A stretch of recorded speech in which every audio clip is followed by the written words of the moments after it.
today we are super excited. It's an honor. It's an honor to get to have here in the studio with us, Julie Murray. For those of you who don't know, Julie is Maura Murray's sister. Maura's been lost in many ways in the coverage of her own story. And she's been seen as a character and not as a real human. And that was something that I wanted to make sure everyone heard. What made Maura special was she was so humble, even though she was so talented. What makes most sense to you at this point, after thinking about everything over and over again for 20 years? Is there one theory or idea that you've really landed on? I think she got into a vehicle, and I think whoever she got into that vehicle with did her harm. People ask me all the time, what can I do to help? What can I do to help? And I tell them, just keep talking about Maura, share a missing flyer, engage with content that's victim-centered. Things like that go a long way.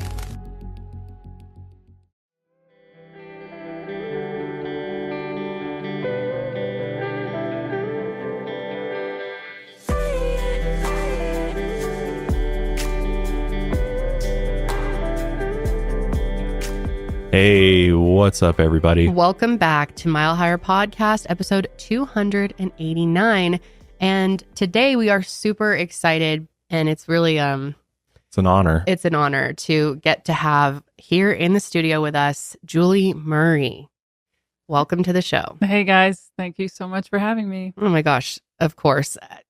For those of you who don't know, Julie is Maura Murray's sister, who is someone that we have talked about many times over the years. I think if you are into true crime at all, you have at least heard of this case and probably have many questions like we all do. So we wanted to have the opportunity to take, to answer some of those questions that people have. I mean, some of them can't be fully answered, but who better to tell the story than Julie herself?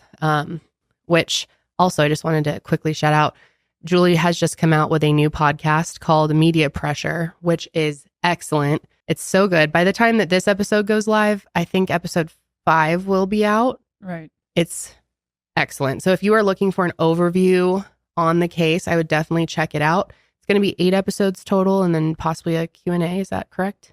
Right. 8 total, and then we'll have a Q&A episode. Yep. Yeah, which if you want, we can go ahead and link a Q&A form or whatever you guys are doing for that. Sarah Turney, many of you are familiar with her. She's also producing the podcast.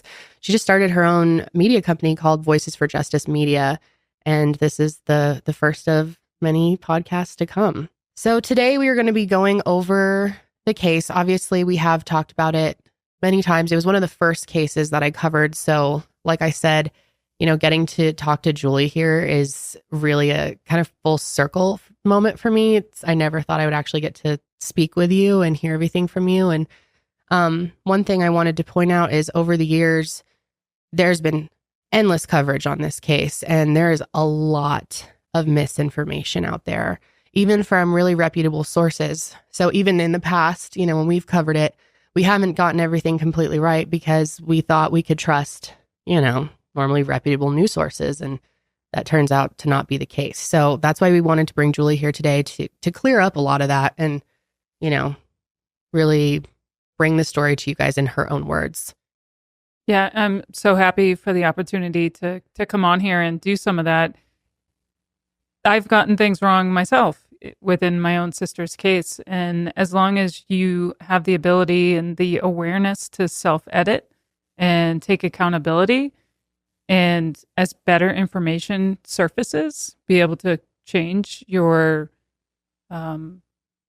theory and not be married to it, which is something that happens in my sister's case a lot, is people become married to a certain theory and discount any new or better information.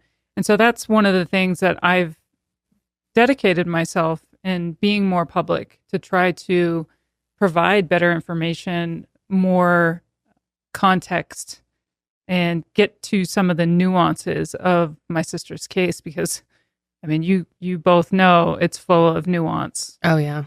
Yeah, it really is. It's just been really interesting to take a look at it again now, after speaking to you, and really clear up some of the things that we thought for so long were accurate because they're reported in so many different places. So yeah, it's really a great opportunity for us to hear the whole story from you, not only for our audience, but really for us, because this is a case that we have both followed for so long. It is one that really got me interested in true crime.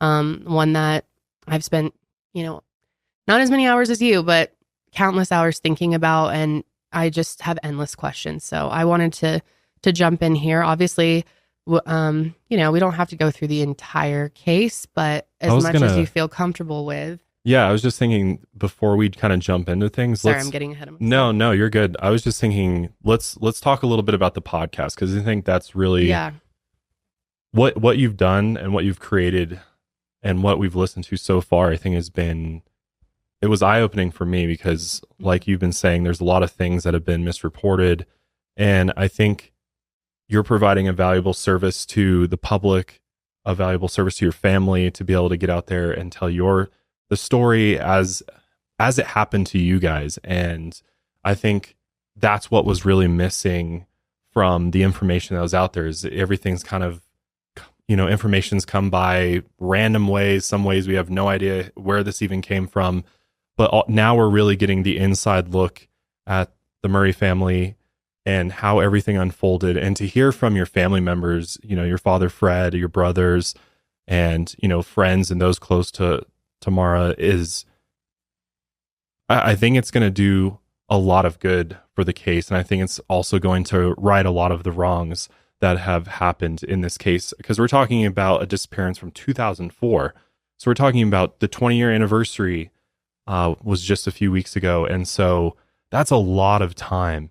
And so would you just kind of tell everybody how the podcast came about, and why now? Why now release this podcast after all of these years? Well, a number of different reasons. But the first and most important reason was I was approached by Sarah Turney, who we all know and love. Mm-hmm. And she presented this, at the time, I thought, wild idea of, what do you think about telling Maura's story in your own words on this network that I want to put together, where victims and families are essentially taking back their narratives? And at first, I thought to myself, I'm not cut out to do that. I'm just a regular person. I'm just a sister with a missing sister. And after I thought about it, I said, this would be a great opportunity to tell the story in full, share our lived experience, which we have a vast amount of over 20 years. And I agreed. And so that's what kind of started. It was all Sarah's vision of presenting these tragedies by the people who knew and were closest to the investigations.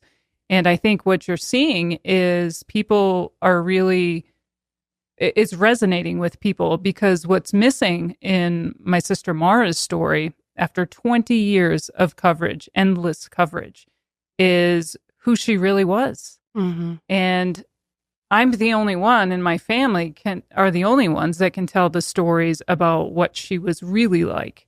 And that's powerful. And so I said, Sarah, yep, I'm in, let's do it.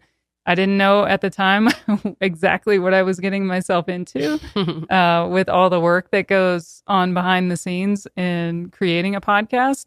But it was so therapeutic. It was cathartic for everyone in my family to give Maura some of her humanity back that's been stripped away in all of the coverage. And people are enjoying it. People are telling me, hey, I really feel like I hear Maura in this podcast, which was the point.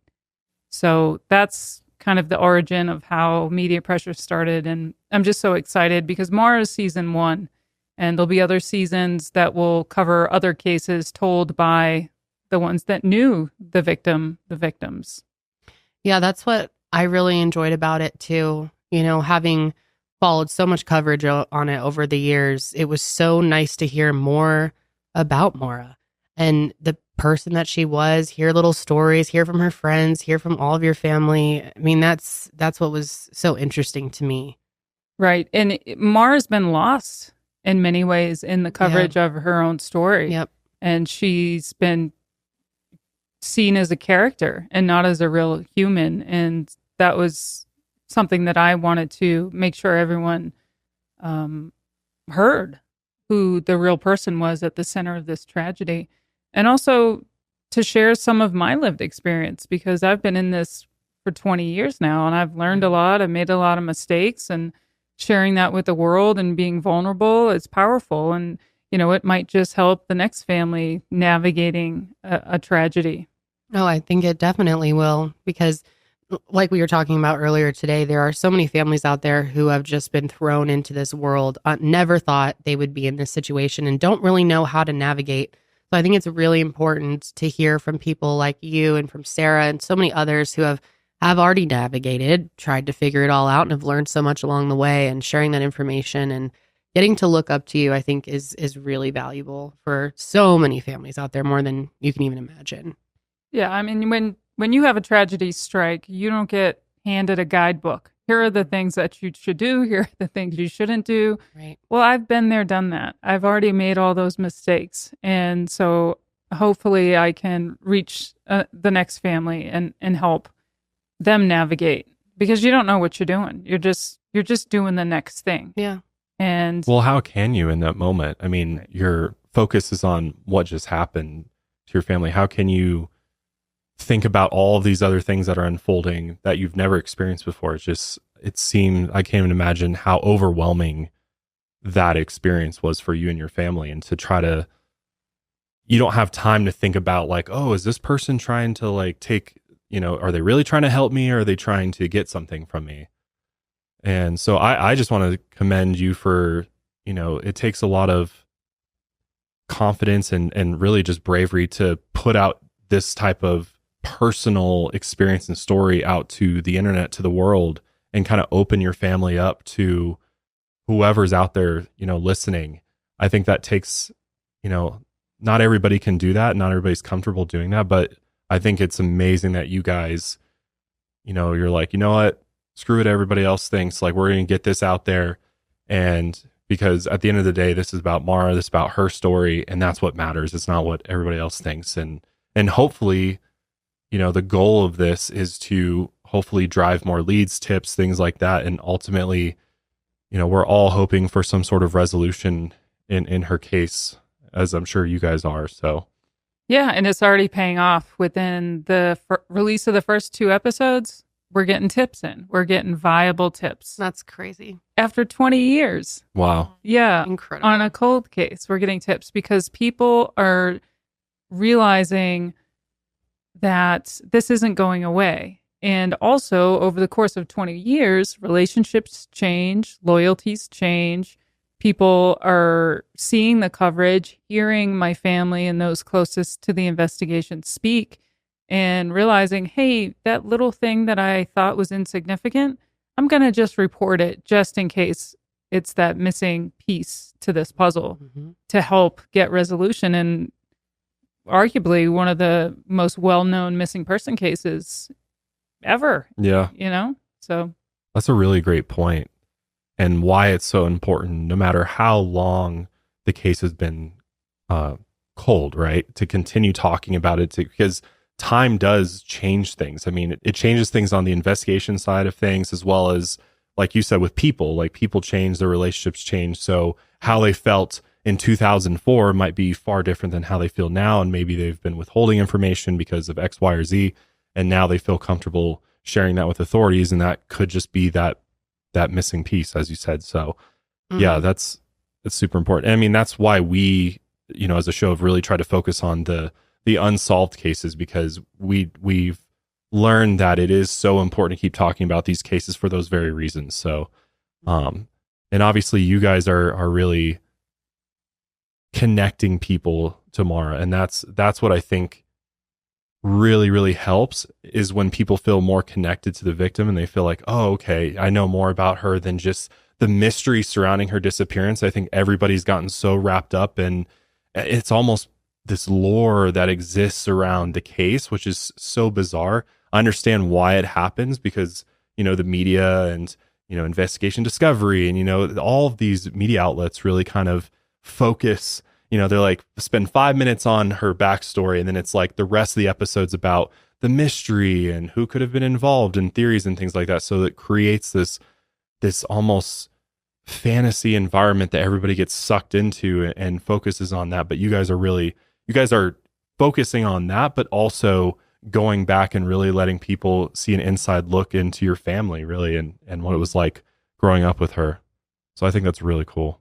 Yeah. And I'm glad that that's what you got from it, because that's what I was trying to express.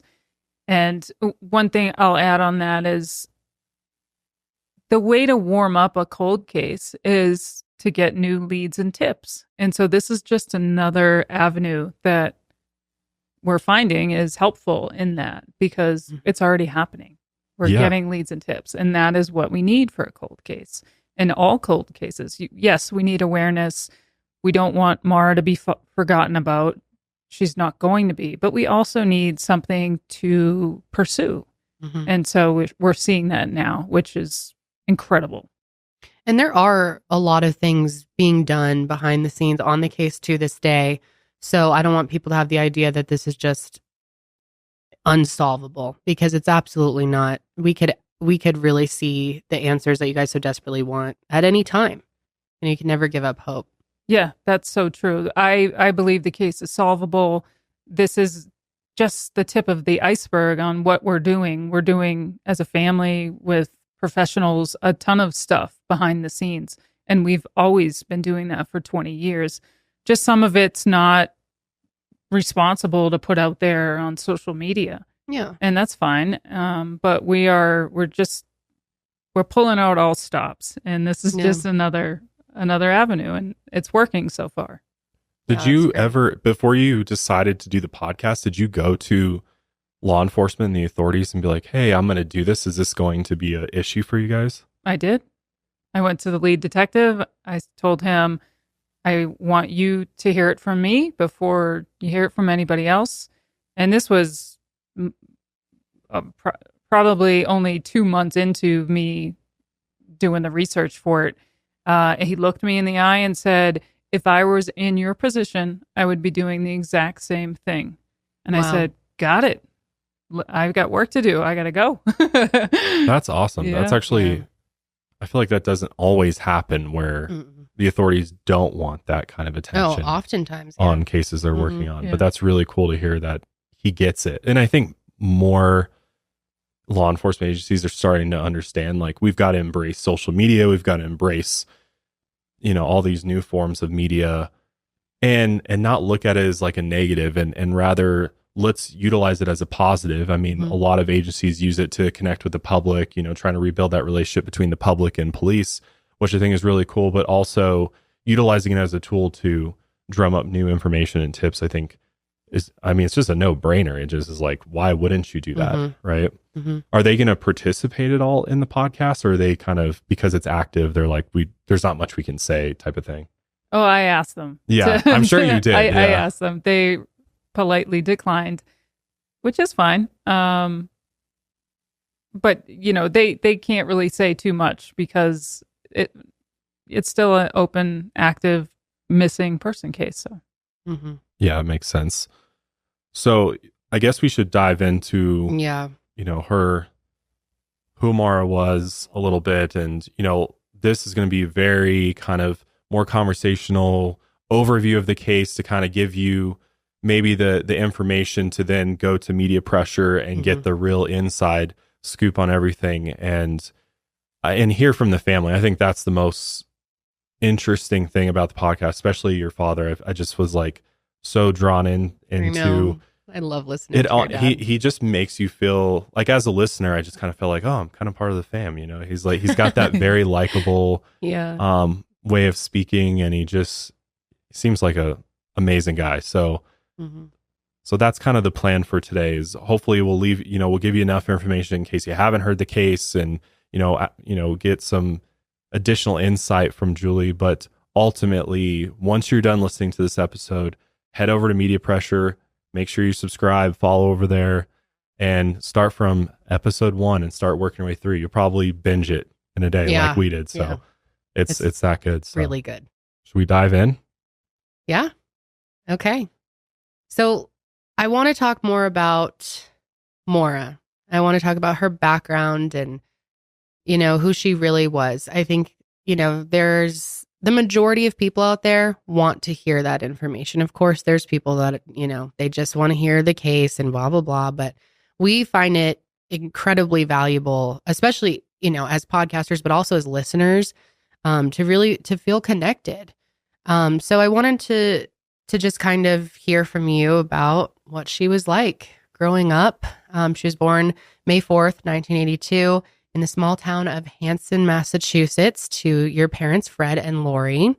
You have 3 older siblings, Fred Jr., Kathleen, and one younger brother, half brother, Curtis, who did the music for your podcast. That was really cool. Yeah. And it was nice to hear from Fred Jr. too. Yeah. In the show. So can you tell us a little bit about growing up, what your family dynamic was like, and maybe some fun stories or memories that you have? Yeah, well, we had a large family, obviously. We didn't have a whole lot of money, but we didn't really know that. We didn't have a lot of money because we were a very athletic, outdoorsy type of family. So we would always go camping, hiking in the White Mountains of New Hampshire every year, multiple times a year. We were always playing sports. No matter what the season, we would be playing the sport for that season. And so it was fun. I mean, it was fun. We didn't realize that we didn't have all the bells and whistles that maybe some of the other kids had because we were out in the woods, camping, hiking. We loved it. So Maura was 2.5 years younger than me, and she was incredibly intelligent. She was in all high honor classes, and she scored almost a perfect score on the SATs. Super, super smart. And we knew that early on. She just picked things up, and we knew because she was so witty and funny that, okay, she's smart, because she's coming back with comebacks against all her older siblings. And we're like, wait a minute, we didn't think of that. So it was cool. She was kind of the jokester, goofy, quirky kid. And then she was an outstanding athlete, like I said. So she was on the varsity basketball team as a freshman. Oh, wow. Yeah, she made the U.S. Nationals in cross country and track, finished 33rd in the nation. Oh my Just God. incredibly gifted.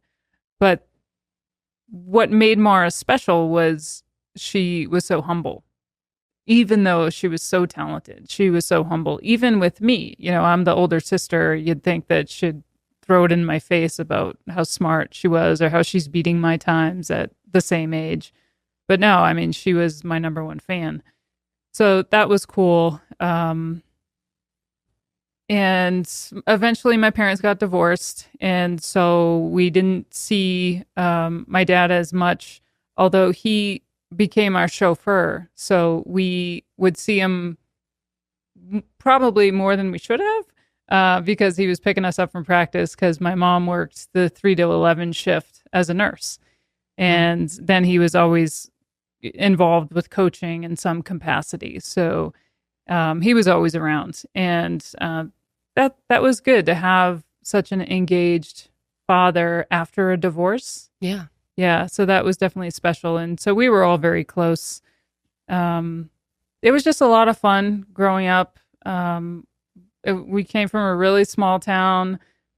New Englanders will get this, but we only had one Dunkin' Donuts, and that's kind of how you judge how big a town is That's so funny. How many Dunkin' Donuts there are. And so we had one. We have since gained another one, so we're a town of 2 Dunks. Wow, coming up in the world. We are. Are they full service locations though? We're not talking. They are. They are. Yes. Not in a gas station. Give me the full credit for that. Yeah. That's funny. I was telling you earlier, my dad grew up in Massachusetts, and when we moved out to Colorado, he would get it shipped here in boxes. Oh yeah. Yeah. Yeah. Bostonians are very serious about their Dunkin' Donuts. It's good stuff. Yeah. So, I mean, that's kind of Maura in a snapshot. She was goofy, funny, always playing practical jokes, making everybody laugh. Just fun to be around. So you guys really all had like similar interests. And was any of your siblings kind of like the odd one out as far as like they're totally interested in something else, like maybe not outdoorsy, or is everybody just like camping? Sounds great. Let's do it. Well, we all loved camping. So that was there. But my sister Kathleen and Freddie, in a way, were more the artistic type. So Okay. Kathleen could sculpt anything. She could paint anything. And of course, I couldn't do any of that. And Maura could kind of, but Kathleen was definitely more artsy, I would say. But she still played all sports and still loved to camp and hike and be outdoors. We all did. But the major commonality within the siblings are that we're all introverted. Oh, really? Yeah. That works out well then. You've got your friend group kind of like built in. Did you guys have like mutual friends and things like, did you and Maura have mutual friends at all? Oh, well, our teammates. So we're always, True. When you're on a long distance cross country team, you bond with each other over many miles. And so we had the same teammates. So the same group of friends. Yep. That's really cool. That is. So you talk about how, once you left high school, you go to West Point. Kind of talk us through why you went to West Point, and then subsequently how Maura ended up kind of following in your footsteps there. And can you kind of explain what West Point is for people who don't know? Yeah. Well, I knew growing up that my family probably wasn't going to be able to pay for college because we didn't have a lot of money and we had so many kids. So there was one summer where I went to the Coast Guard Academy for a week-long, just high school kid program. And I absolutely loved it. I fell in love with it. I loved marching around. I loved doing push-ups. I loved all the it was Getting weird. Screamed at. I loved it. I loved it. And so I came back. I remember coming back and like, Dad, I love this. And he's like, oh, well, that's fully funded. He's like, great. I kind of love that too. Yeah. So that was my first experience. Nobody in my family were military. So I really didn't know what I was getting myself into. I just thought this summer program for high school kids where they didn't really it was like a watered down version. Definitely. And he said, well, if that's something you love, we could pursue that. And so right around that time, I started getting recruiting letters for track and cross country. And I was like, oh man, I could go to college on a scholarship. So I started looking into some of these. And one of the letters came from West Point, the West Point track coach. And I arranged a weekend visit and I went out to West Point and visited and loved it even more than the Coast Guard Academy. And wow. Yeah. And it was a little bit more intense, obviously, because it was the real deal, what I saw, but probably a little watered down as well, because I didn't want to scare everyone away. And I came back and I applied. I also applied to the Naval Academy and I applied for an Army ROTC scholarship at Boston University, or maybe it was Boston College, but I was hooked. I wanted to be in the military. So I applied, and then you have to go through this major process to do the West Point application. You've got to take an aptitude test, a physical, you got to write essays, you've got to get a congressional nomination from a sitting senator. So I did all that. It was overwhelming for a high school kid. And then I got my nomination from Senator Ted Kennedy, and I got accepted, and I went. And so to answer your question, it's fully funded. Cadets do not pay. It's one of the best schools in the country, but it comes with a cost. And that cost is you have to be disciplined. You don't get a true college experience. Every minute of every day is programmed, and it's hard emotionally, psychologically, physically. You have to memorize all these different things. You've got to make your bed to a certain standard. You've got to shine shoes. You've got to march around. You've got to learn how to fire a rifle. And I just loved it, all of it. So I would tell Maura, I said, this is awesome. You're going to love it. I'm meeting all these new people from all over the world. Everyone seems pretty smart. And so I would write home to her and tell her how much I thought she'd enjoy it. And, oh, by the way, you get to go to school with me and we can run together like we used to, and it's free. And so she got recruiting letters from major top schools, Harvard, Yale, Brown. She didn't apply. She applied to West Point and West Point only. Really? The Wow. only school that she applied to. She's like, I'm going to go be with my sister. She's going to go be with her sister. And my dad even tried to convince her to maybe, put some feelers out for some other schools, go on some visits. Nope, didn't do it. Wow. And so she got her nomination also from Senator Ted Kennedy and joined me at West Point. Is it easier for a sibling to join another sibling? Like, sometimes they have that like family, like legacy type of thing there. Yeah, it's not, it's kind of an unwritten thought that it's easier. Of course, Maura had all the credentials. She didn't need me to be there, but it definitely is easier once you're established, because a lot of my friends had parents or other siblings that also went to West Point. Which makes sense, because that's kind of the military kind of thing. Just for joining the military, if you have come from a military family, I know there's connections there and stuff. But obviously she was well qualified on her own without the connection to get into West Point. Did you? Because like in my mind, I'm thinking this had to have been a shock to the system.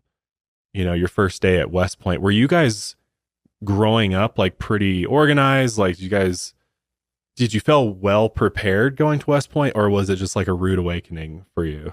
I didn't feel well prepared. I'm more of a slower thinker, and so memorizing all of we call it plebe knowledge, that was hard for me.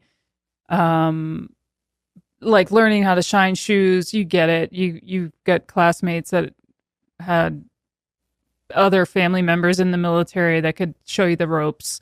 But I don't know. I just, the minute I stepped foot on the grounds the first day, you're just immersed in just this shock to the system. And it was kind of thrilling to me. Yeah. And so I liked it. But not everybody likes it. I mean, at West Point, the first day, the first week is when you have the most people drop out. Oh, really? Oh, yeah. Because it's that way by design, because if you don't really want to be there, say if you apply and you get in because your parents pushed you to be there, you're not going to withstand with the yelling and screaming and the push-ups and stuff like that. So because you have like drill sergeants and stuff too, right? Yeah. And you're like running around, marching around, carrying all your gear around. Yeah. And all of that. Yeah, I mean, you can go watch videos on YouTube now. They do like a day. I've watched all the military academies, and also very random, but like the chefs at these schools, and just like the people that work in the kitchen. That's always fascinating to me to see how they prepare meals for all these cadets. And I'm just like, wow. And then watching how fast everybody comes. It's like everything's a well-oiled machine at these schools. This is not like, let's go hit the Taco Bell. I'm going to ride my skateboard over here. I'm sure you can you ride skateboards and stuff like that? No. So you're marching from. You're marching, yeah. Well, definitely a different college experience than we had. So was there anything you didn't like and you relayed any of that to her? Or did you just love it? So you're like, you're going to love this. Everything's awesome. It's a challenge every day. And Mara's like, yes, that's what I want. Well, I liked all the stuff we called it Beast Barracks. It's the first 8 weeks, and it's meant to weed out people that don't really want to be there. It wasn't until I hit the academic year where I was like, whoa, because I wasn't that great at math, and all it was like high level math. And I really struggled with that. And Maura, I would write home or call my one call a week or whatever it was, ridiculous. And she would help me. She'd say, okay, here's the formula. You need to look at this or whatever. And she would help me as a high schooler. But having me at the academy before Maura, I prepared Maura. I gave her my plebe knowledge book and I said, memorize all of this. So I didn't have that. And I taught her how to make the bed, shine the shoes, wear a uniform, march, salute, the whole nine. So she was prepared. But there was nothing that I could say to prepare her for 3 people surrounding you screaming at you. Right. I cannot even imagine. Yeah. What did you major in? I majored in systems engineering and minored in psychology. Oh, interesting. And Maura did chemical engineering? Mm-hmm. Wow. Smart family. Very impressive. I was probably the dumbest, but I don't think that's fair to say at all. Okay, so she gets there, and I'm sure you were so pumped to finally have her there. How were her first couple weeks? Not great. Not great. I didn't realize that she was going to react the way she did. I thought it was a game, and it was to me, and that's how you get through it. It's just a game. These are just other cadets yelling at you. They've gone through it, and you could see them. Some of them would be like talking on the side, and you could see them like laughing, and you think, oh, they're real. They're not these machines. They're actual real, people. Yeah. But they wouldn't show that to you. So I think that got to Maura a bit. And there was one day where I went in to give her cookies in her room, which was a perk to have a sibling at the academy because I could sneak her stuff. She wasn't supposed to have cookies. And she was sobbing, crying. And that's when I realized, oh, this might be too much for her emotionally. Can we talk about the training trip to Fort Knox and kind of what happened there? Because that's obviously something that many people bring up. And I'd love for you to like kind of set the record straight and just explain it in your own words, what happened. Right. I'd be happy to. So the second Maura makes it through the Beast Barracks, which is 8 weeks, the hardest time at West Point. And then she made it through the entire first year, academic year. Again, the hardest time because we call them plebes, but you're freshmen and you just are kind of like toys for the upperclassmen to entertain themselves with and make them do dumb, stupid things. So Maura makes it through that. And then the second summer at West Point, you have to go to this 8-week training program. Maybe it's 10 weeks, and it's called Camp Buckner. And it was at Camp Buckner where they take a week-long trip to Fort Knox, and that's where you learn about tanks and other more advanced military training. So she's at Fort Knox, and she goes into the post exchange, which is kind of like the Walmart of military bases. It's tax-free. They have everything. And she steals less than $5 worth of makeup. And she was with another friend. Her name is Megan. She's on the podcast. And Megan looked at Maura. She was right beside her and said, what happened after the incident? And Maura said, I don't know why I did that. And of course, Maura fessed up to it immediately, took ownership of stealing the makeup. But I still to this day, I don't know why she did that. And I was at my own training that summer, so I didn't see her until the next academic year when we started. And I asked her just face to face, why did you do that? And she looked down, embarrassed, and just told me, I don't know. Because she had money. Yeah. To just buy it. Yep. So. Aren't you given some type of stipend too?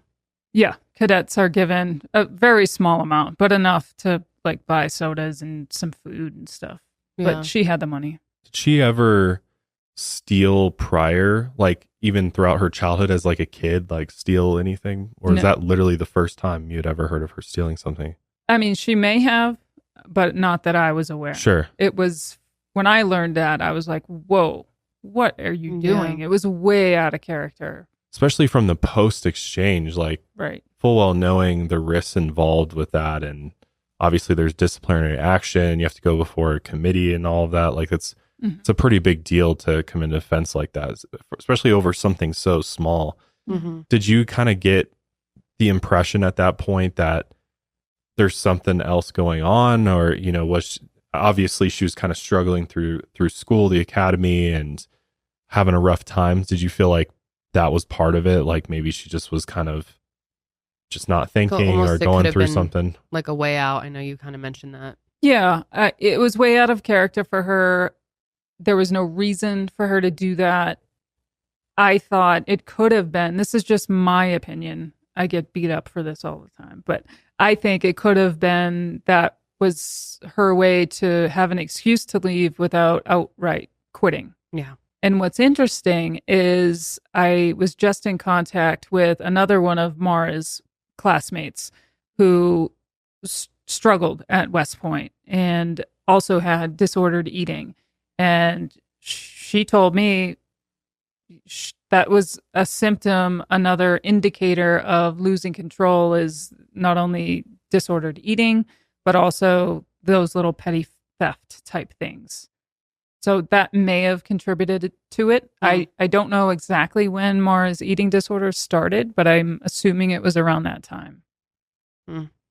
Yeah, we talked a lot about this earlier. I really appreciated you guys getting into conversation around, her struggle with eating disorders. It's so incredibly common in college, but as you brought up in media pressure, that there's even more pressure on, athletes and people who are under lots of stress, like Adam Military Academy. And, it's something that's not talked about enough. I think it's so incredibly common. I was bulimic around Maura's age too. And, hearing that, like, I've just related to a lot of the things that she was doing, kind of like, because you do feel like shameful about it. I know you said you wish she sought help for that. And, it takes a lot. And sometimes it's not as easy to seek that help, and it's easy to hide it. Yeah. And it wasn't easy for me to talk about it because I still have guilt myself for not doing more for her, because I knew about it, not right then, but I eventually learned that she was struggling. And my response was, stop it. Yeah. And I hate that I wasn't there to support her. I beat myself up over that for sure, because I didn't understand it. I didn't know what it was. But after talking to so many different people that struggle with it, and I've had tons of people reach out since I talked about it on Media Pressure saying, I went through the same struggles and I beat it, or I also made these stupid decisions. And it's sad, but I think avoiding it isn't giving people the full picture of what she was dealing with. So yeah, I think it's important. It is. She was embarrassed. She was ashamed. And, but it was something that she was struggling with. And a lot of my friends at West Point, especially female, were those type A people who also struggled. Yep. Yeah. That makes a lot of sense. And I think it's important for people to hear that part of her, even though it's not easy. But, you couldn't have, how would you have known? I mean, it's such a complicated thing that there wasn't enough, especially back then, really wasn't any education about it. And if you haven't experienced it yourself, it's really hard to wrap your mind around. And you could have the same attitude of, all right, I had family members that were like, why are you doing this? Just don't do that anymore. You know, and it's it's so much more complicated than that. And it doesn't come from a bad place. I think it's just a lack of understanding. That's why it's so great to talk about it. Yeah. Do you feel like the school supported cadets with issues or, going through stuff like that? Not as much as they should have, looking back. Of course, hindsight's 2020, right. But also in 2004, there wasn't as much research on eating disorders. And so Maura did see a counselor at West Point, the same counselor that the friend I spoke about a couple minutes ago saw. And it was just a joke to them. Maura and this woman talked about it, about how ridiculous it was to sit with this counselor who didn't know anything about eating disorders. Mm. Yeah, wow. That's disappointing. Yeah. That definitely doesn't make it any better. Yeah, really across the board should have more, mental health support for college students, just in all aspects. I mean, it's such a pivotal age where I think pretty much everyone at some point struggles with something, and college is definitely a time for that to really come out. Well, and that's what's important to remember. We were talking about this earlier too, is like, this could have been any of us, there's some people that like to hone in on the stealing and some of the mistakes that she made and try to define her by her mistakes. But it's like, this could have been any of us. Like, if we all look back, especially those of us who've been through college and stuff, we can all go back to college and be like, or just youth, or just growing up. I mean, we've all made mistakes. I've stolen things before. Yeah. As a kid, yeah. Not proud of those things, but like you make dumb decisions in your adolescence and in college and stuff. So it's like, I'd like to meet a person who has never made a mistake. Right. But to define the individual and attempt to shame or blame them for what ends up happening to them based on some of the mistakes that they made, I think is just way out of line. And I mean, you're missing the entire point, I feel. Because of that incident, she left West Point. That contributed to why she left, I believe. Yeah. So this happened the summer before 9/11. So she admitted guilt. And so when cadets admit guilt, then they don't have to go through the full honor board procedures, because they said, yep, I did it. And then they just have to determine punishment. So her trial, her honor committee was condensed because she admitted wrongdoing. And it was just a matter of punishment. So that was happening. She was missing class. Her grades were dropping. She was having to do this archaic punishment where she had to walk back and forth with a rifle, march back and forth for hours. And so that's one of the punishments at West Point. It's called hours, walking hours. And it zaps you of your time, which as a cadet, you have no time. I talked about earlier how my roommate and I used to set an alarm for 6 minutes to nap in between classes because unreal. I mean, we didn't have the luxury to take a real nap, but if we had 6 minutes, we would do it because we were exhausted. So Maura's walking these hours. She's missing track practice. She's missing class and catching up on homework and things like that. Then 9/11 happens. And she's in this process of going through this honor board punishment. And I think that contributed to why she wanted to leave as well. Because at the end, towards the end of your second year as a cadet, you have to take the oath of affirmation, which locks you into 5 years active duty military service. And at that time, we were absolutely going to be shipped over to Iraq or Afghanistan. It was guaranteed because everybody was. And those deployments were going to be over a year long. And so when you're a 20, 21-year-old and you're thinking a year long, that's an eternity for someone. So she opted not to take the oath of affirmation, and she never received her punishment, and she opted to transfer to UMass. So to answer the question, I think there was multiple factors involved with that. She wasn't happy at West Point. She didn't want to go to war. Nobody did. I didn't. That wasn't my plan to go to war. I thought I was just going to get this great education and then go on, maybe go to law school or something.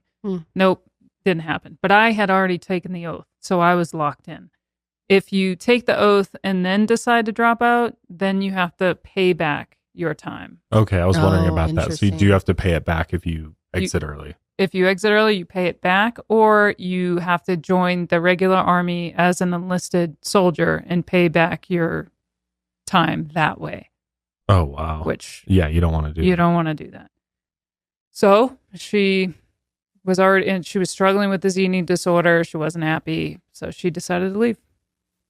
And people say she was kicked out. That is verifiably false. She was not.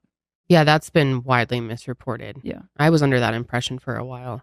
But then you can take all your credits and transfer them like an any other university and go to another school to finish your degree. Yes. And that's what Maura did. So do you think that decision for her was good, that it was a good move for her to go to UMass? I thought it was a great decision for her to get out. Because I didn't want to go to Iraq, but I knew I was going or somewhere. Yeah. And I obviously didn't want my sister to be in harm's way either. Right. And I knew she wasn't happy. I knew she didn't like it. Mm-hmm. And she was struggling. She had mental health issues, and that wasn't a good place for her for so many reasons. Yeah. How did she do with her first semester at UMass? Dean's List. Like, turned it around. Incredible. Yeah. Yeah. She kind of felt like the weight of the academy lifted off her, where she could really thrive. And obviously a lot of her freedoms came back. So yeah. But she also wasn't in the clear. I mean, you don't just stop West Point and now you don't have an eating disorder anymore. Right. She was definitely still struggling with that. And so she made more poor decisions that I'm not minimizing Maura's decisions. What she did was wrong. Let me be clear. But you also have to factor in the stressors that she was under and this mental health issue that she didn't have control over. Going back a little bit, while she was at West Point, she met Billy Rausch. I always say his name wrong, but they continued to date even after West Point. Yes. Even though he was now stationed at Fort Sill at that point in Oklahoma. Right. Okay. So, and they had broken up before, but they were trying to make the long distance thing work. Were things like pretty rocky between them? Yeah. Yeah. They would break up, get back together, break up, get back together. Okay. That they did the whole do loop. You know, typical of kids that age, college kids that age. Of course. I told Maura directly to leave him because I found out that he had cheated on her.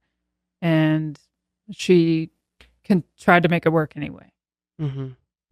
Did she ever express like long-term plans with him? Like, did she ultimately want to marry him and kind of settle down, that sort of thing?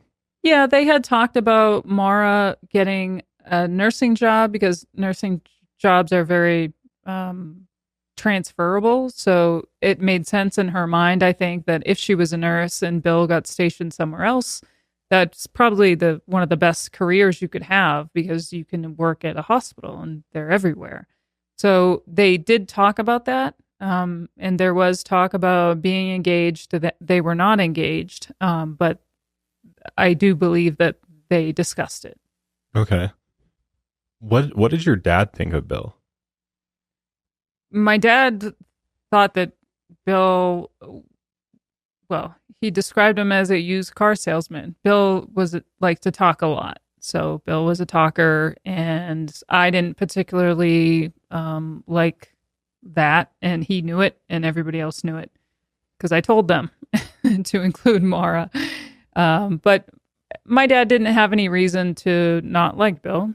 He didn't give us any reason. I mean, he gave me enough reason not to like him because I didn't think Maura deserved a guy that was going to cheat on her when you're at a school that's 85% outstanding, most outstanding, top-notch candidates to date. So there's other fish in the pond was my thought process. Yeah, of course you always want best for your sister. Right. Yeah.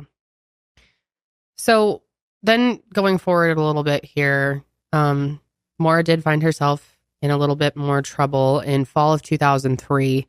That November, she had food delivered to her dorm 6 times using a credit card number. And it turns out that that credit card didn't belong to her. Can you kind of explain that situation as well?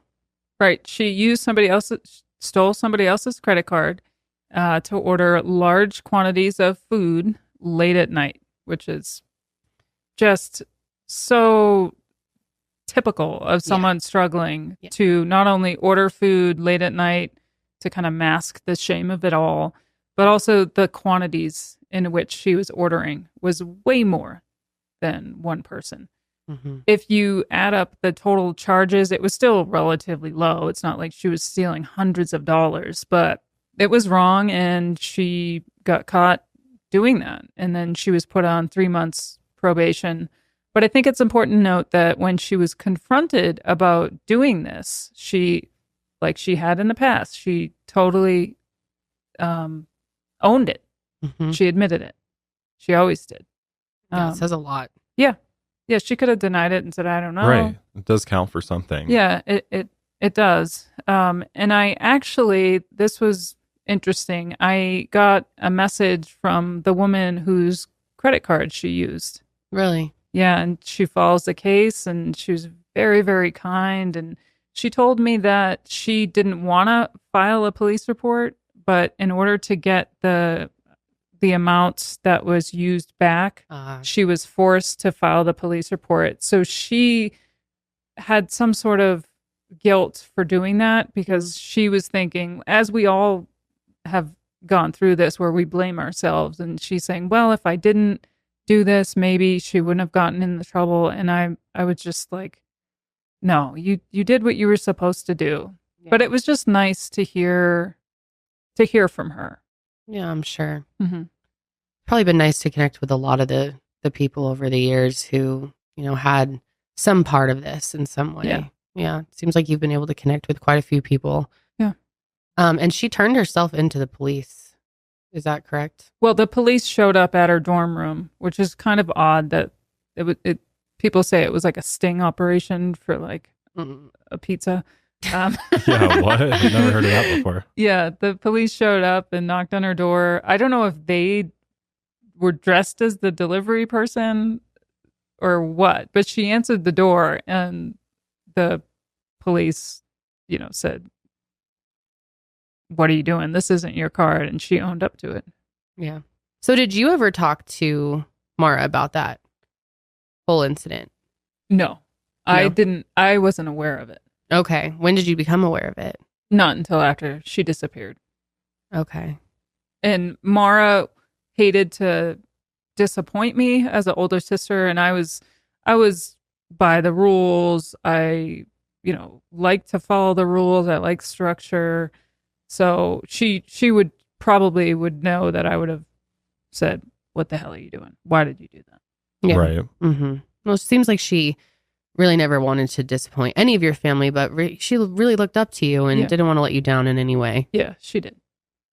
Which, of course, I think you would have been understanding, and obviously you want the best for her, but I totally get that. I know, I have a little sister too, and I know that she wouldn't want to,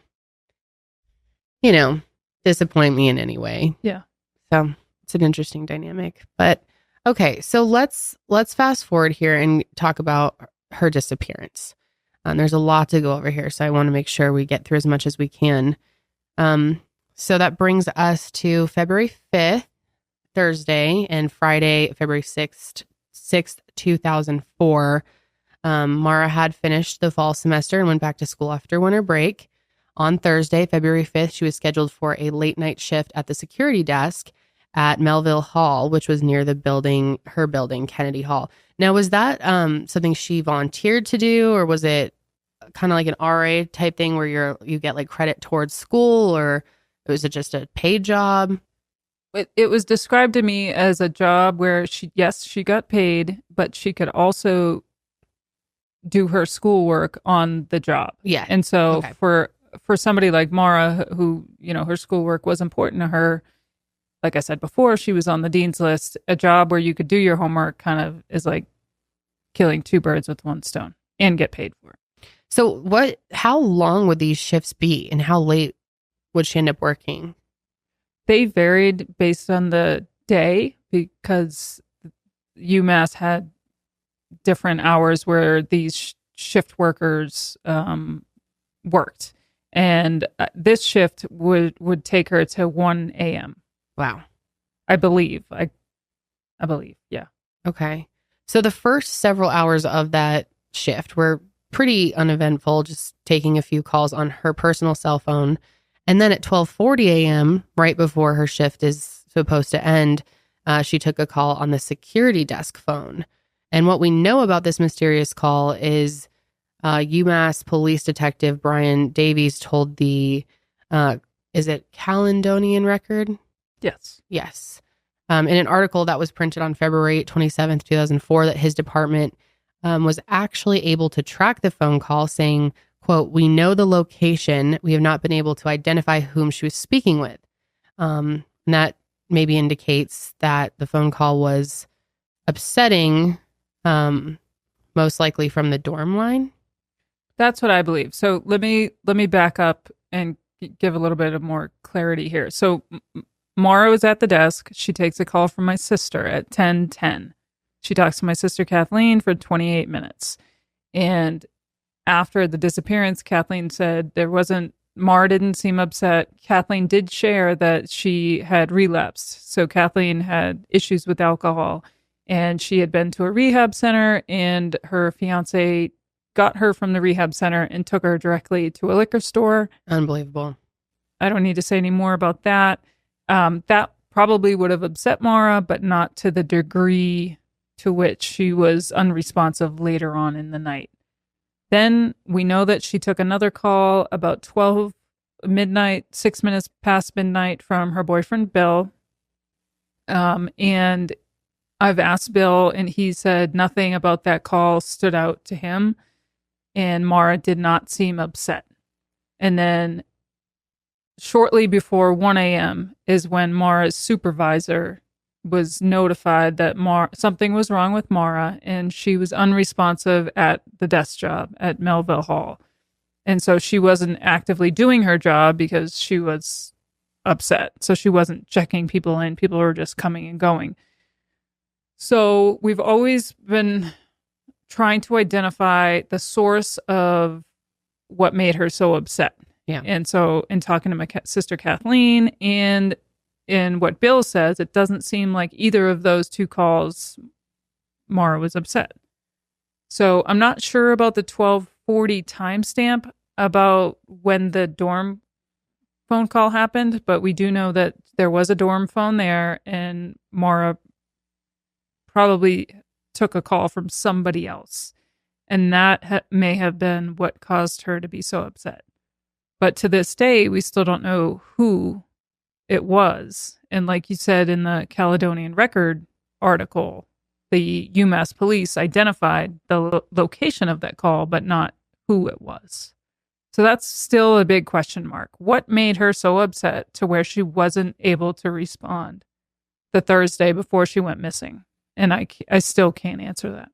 Yeah, and you don't have like any theory or any certain, belief of what it could have been or who it was. Well, what I've thought about is if Maura was talking to another guy, she wouldn't have done so on her cell phone because the cell phone was a shared family plan with her boyfriend, Bill. So Bill would have been able to see those calls. Okay. And Maura was smart enough not to do that. So maybe, this is just my opinion, maybe she talked to another guy and something about that call on the dorm line made her upset. But we do know when her supervisor showed up, all Maura could say was, "My sister, my sister." So that makes it seem like it had something to do with the earlier call with Kathleen, or something was said in the later call pertaining to me. But I don't know what that would be. I have some ideas, but... Do you think it's possible that she was actually upset about something else, but said my sister, because she didn't want to explain it to whoever was asking? I think that's very possible. Yeah. Yeah, that's kind of what I was thinking too. Because she was really upset. She was described as sobbing uncontrollably. Yeah, almost like she's been described as being almost in a trance like state, like something traumatic had happened. Yeah. And of course, people have all types of theories about what it could have been. And I think that's what's so hard, not knowing what that call actually was or who it was from, because that leaves so much room for speculation and for people to come up with all these. I mean, I've heard so many wild theories, and some of them don't really make any sense. That must be so frustrating for you to not have an answer like that, which could be such a huge piece of the puzzle. Yeah, it could be huge, because I've never seen Maura like that. Yeah. And so whatever it was that upset her was big. And now she's missing. She's gone. And we don't know what that was, and no one's come forward. And Kathleen said, we did have this difficult discussion. Obviously, it was a upsetting topic, but she doesn't think it would have made her upset to that degree. Right, and that many hours later. Yeah. So Kathleen ended her call with Maura at 10:30. This emotional breakdown didn't happen till close to 1 a.m. Yeah. So it's really, really strange. Yeah. Was there any other, like you alluded to, maybe it was another guy she talked to? So do we have any confirmation that she was romantically involved with any other guys at this time? Like, was there other guys she was seeing on the side? Because I think that's a big point of contention for a lot of people. Besides dating Bill Rausch. Yeah. Because and the track coach, I'm forgetting. Yeah. Baghdadi, yeah. Baghdadi, yeah. Yeah. So during one of Maura's breakups with Bill,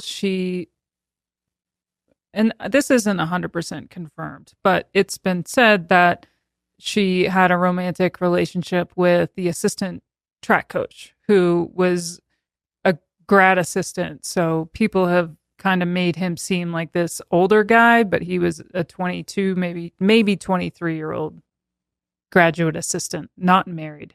Oh, interesting. That's definitely misreported. I didn't understand that fully. Yeah. And he was actually going to parties with the college kids because he was basically just out of college himself. Right. So he's at parties, whether he was supposed to be or not, I don't know. But he was definitely there, and I have pictures of him there with Maura. So I definitely can confirm that he was partying with the college kids, to include Maura.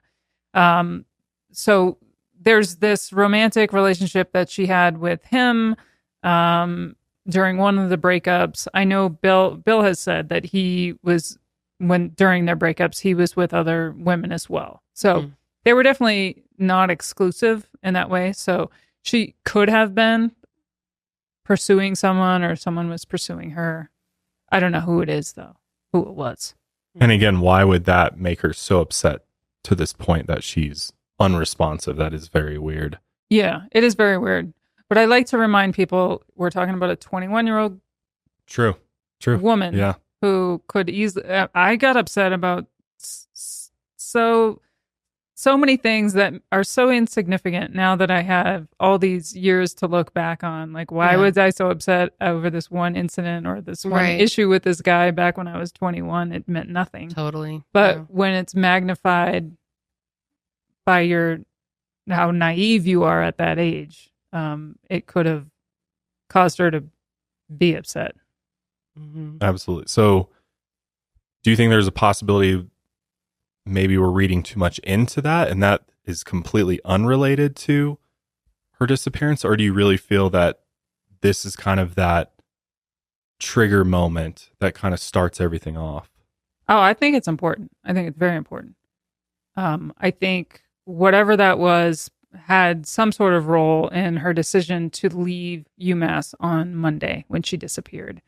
But the problem is, looking at Maura's case, every single thing that we're talking about could be as insignificant as it is important, but we just don't know.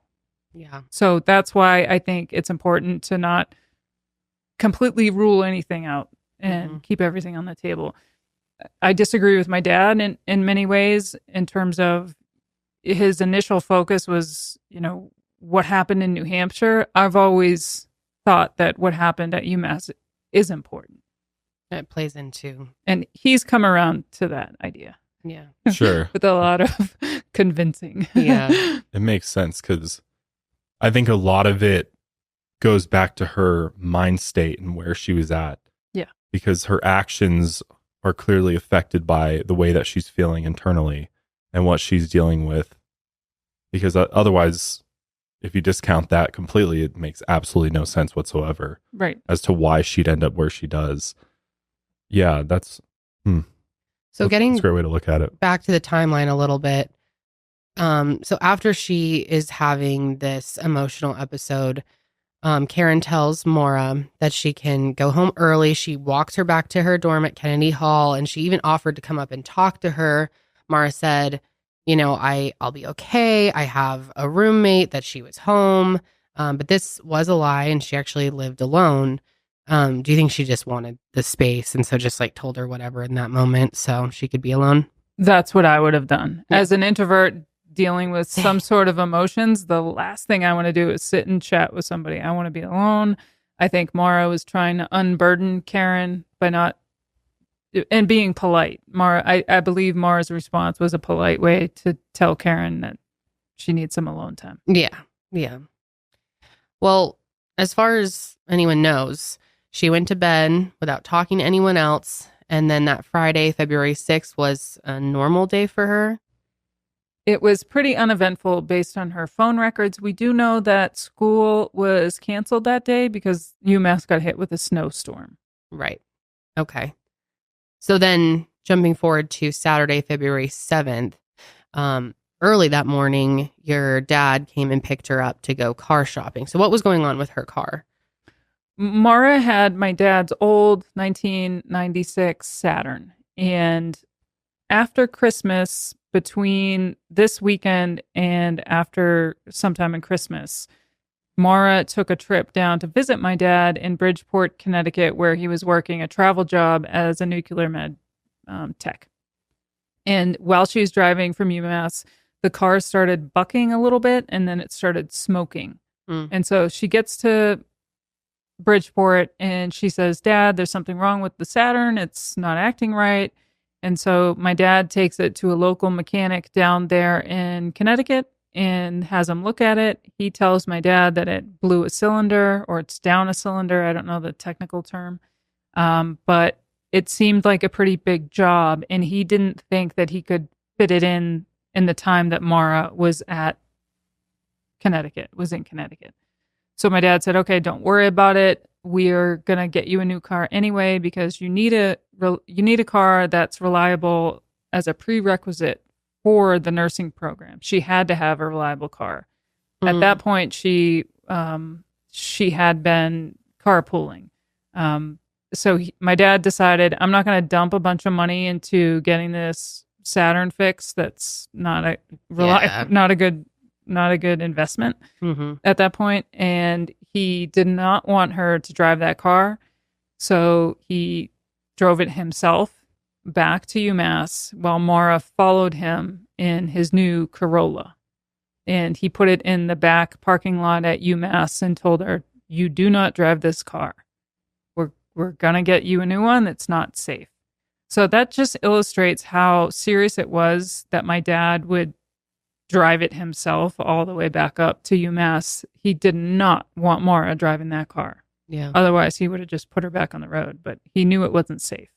Okay. So then that day they go car shopping and they're out like all afternoon. Right. And then Fred takes Maura and her friend Kate, she was friends with from the track team. Yeah. And they all go out to dinner. And neither of them mentioned the car shopping in front of Kate. Was there a specific reason for that, or? I don't know about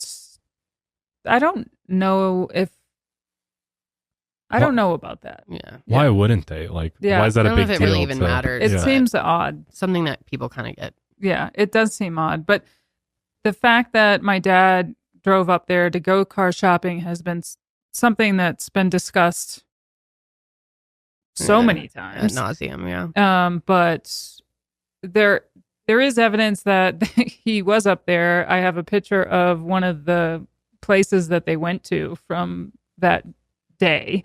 And there's a phone call to Reliance Auto that Maura made, clearly looking for autos. And then she called me at 3:21 and she told me about one of the cars she liked. But before my dad showed up at UMass, the week prior, he went to several different ATMs, or maybe it was the same ATM, and withdrew the maximum amount. So he withdrew $500 because he wanted to have some sort of bargaining power when he went to UMass. And so he ended up having $4,000. It's been said online that he withdrew $4,000 the day of, which defeats the purpose of going to multiple different ATMs, because he was in fact just pulling out the maximum amount. And that's something I asked my dad about. I said, "Dad, why didn't you just write a check?" But he said his checkbook was back in Eastern Massachusetts, so he didn't have it. But come to find out, he would have had to write a check anyway. Okay. So then after dinner, Fred takes the girls to the liquor store to buy alcohol for another friend's party. And this has been like a weird point of contention. People get confused on this about him taking her, but she was 21 years old and could just buy the alcohol herself. After buying the alcohol, Fred drove back to the hotel he was staying at and then let Maura drive his brand new Toyota Corolla to this party. Obviously, because he didn't want her driving her car. And let's define party. Yeah, this was an right? interesting... Because I think in our heads, you're like rage in college, house party or something, but that wasn't necessarily the case. Yeah, it was described as a party initially, but as we talked to different people, we found out that it was inside a dorm room in the dorm. So it was a small dorm room that could only fit a certain amount of people. So there was no more than 8 to 10 people in this small, tiny dorm room. It's like a dorm hangout more than anything. Hangout. Yeah. Yeah, there's not like loud music and strobe lights going and craziness. So this was at a friend's dorm, and her name is Sarah. Yes. I know you talked about her a little bit on the podcast, which was interesting to hear because I had never really heard these details. How did the two of them know each other? Maura and Sarah knew each other from working together at Maura's second job, which was working at an art gallery. Oh, that's cool.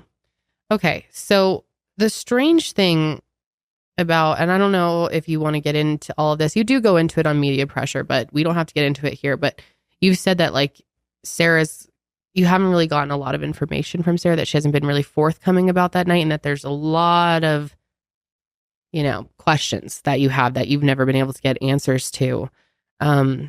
Is that, I'm imagining that's frustrating for you. Yeah. Yeah. So we still don't know a lot. We know close to nothing from Sarah.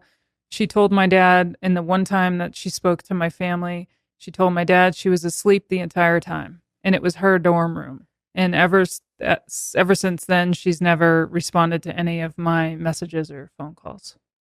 Do you find that to be weird? Yes. Yeah, I would be really frustrated with that, and that really stands out to me as strange. Obviously, I don't want to make any accusations or, she could have just been asleep, and maybe she's just like, I don't.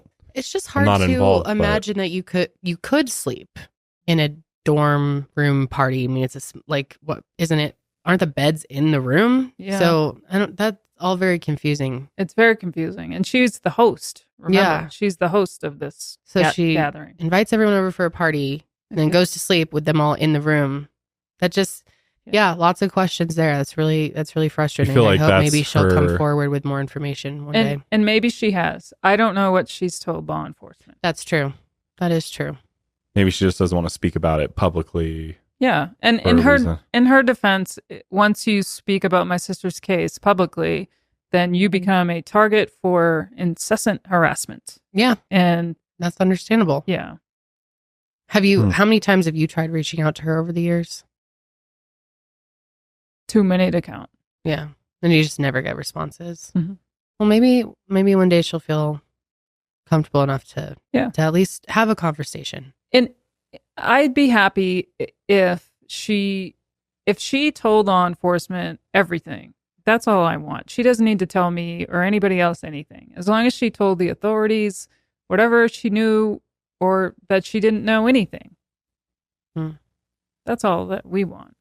Just acknowledgement that. Yeah, if she doesn't want to come out publicly or even privately and talk to me, I get it. I understand. Mm-hmm. But it's just odd. It is odd. Kate, on the other hand, though, has always been really forthcoming with what she remembers. Tried to help your family as much as she can. What has she told you guys about what she remembers about the party? Well, she confirmed that it was a small room in Southwest and couldn't hold a lot of people. She says on the podcast Media Pressure, she says she didn't have any bad feelings at the party. She didn't notice anybody pairing off with anybody else. And it was really just an average event for her, and nothing really stood out. Does she remember Sarah sleeping during it? She doesn't remember that specifically. Interesting.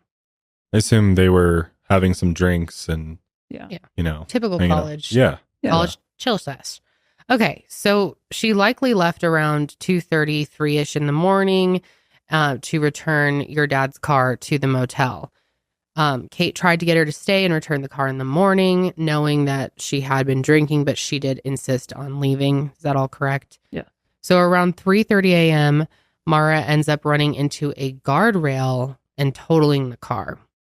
And an officer came to the scene, wrote an accident report, but there's no record of a sobriety test being taken, and Maura didn't get into any trouble for the wreck. But you mentioned that this was a cadet. Is that confirmed? That it was was it an actual police officer? Or was it like a cadet? Or did the cadet just radio or call in the police officer? Maura left her cell phone at the dorm. So Maura didn't have any communication. So we believe that the cadet is the one that called police. What we don't know is whether this cadet, who was also a student, was with Maura. Was he or she at the party, or did they just happen upon the accident? That I can't answer.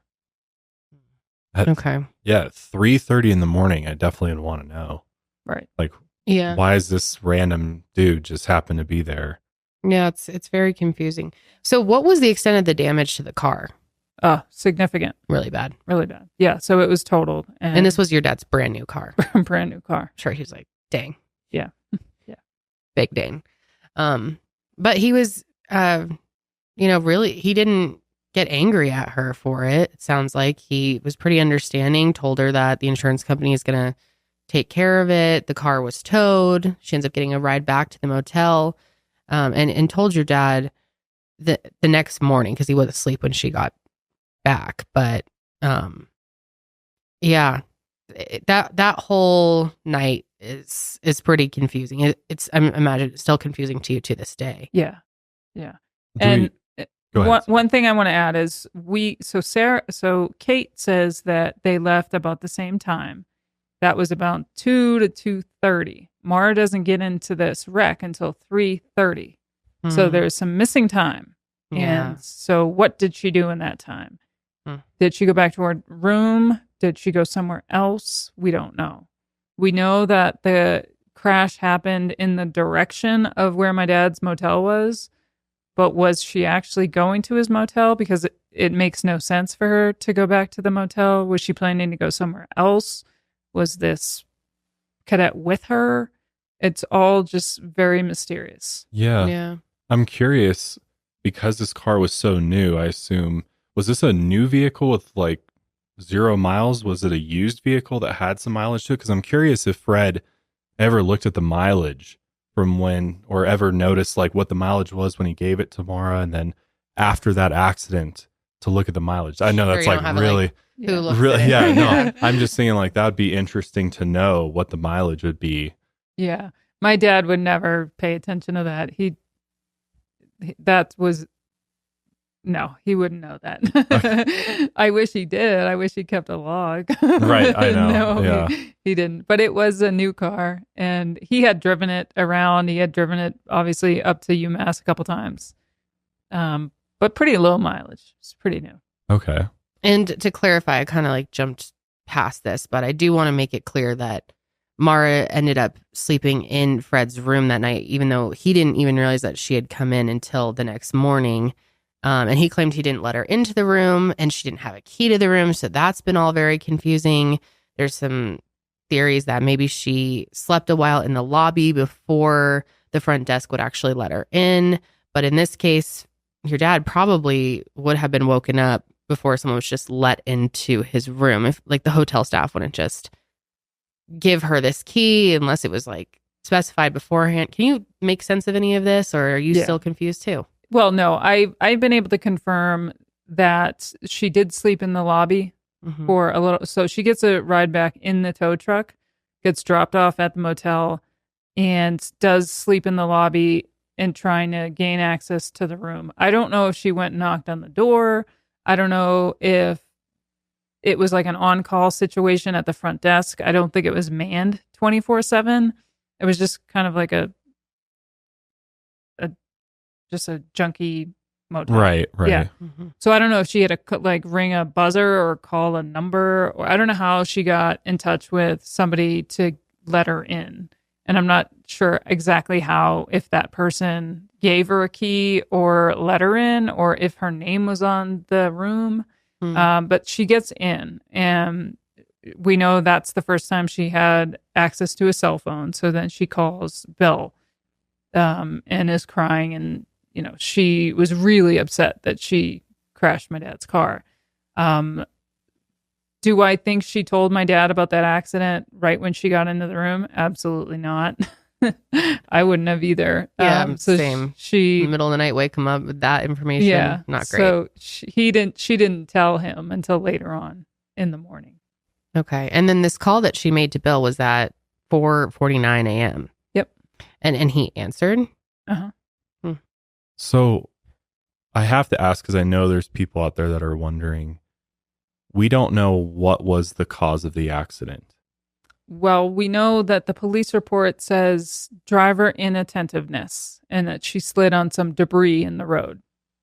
That's what's notated in the report? Yes. Okay. Interesting. So it was because it's notated that way, I assume they did not suspect DUI or anything like that then. If they did, they didn't pursue the testing for that. No, they didn't give her any medical treatment, and they did not administer sobriety testing. So a lot of people have said Maura got her second DUI. She got 0 DUIs because she didn't get cited for the first accident on Saturday, and she was missing after the second accident on Monday. So 0 DUIs. If she had been given a field sobriety test, would she have passed? I don't know. Maybe. Right. Maybe. It is interesting, though. She got into an accident to the point where the vehicle is reported as totaled.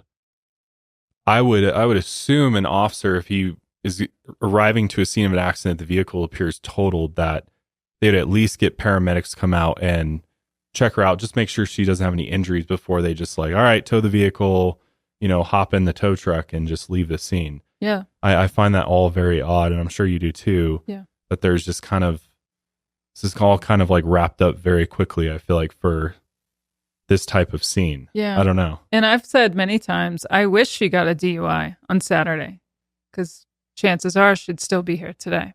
Right. Yeah. Right. Yeah, that's a great point. Yeah, that's just very odd. And maybe that's just kind of how they operate. I don't know. But that's definitely a question for me. As many of you guys know, we have a couple cats at home and we absolutely love them. We want to make sure they have the best possible care and food that we can provide. And thanks to our sponsor, Smalls, they cannot get enough of this cat food.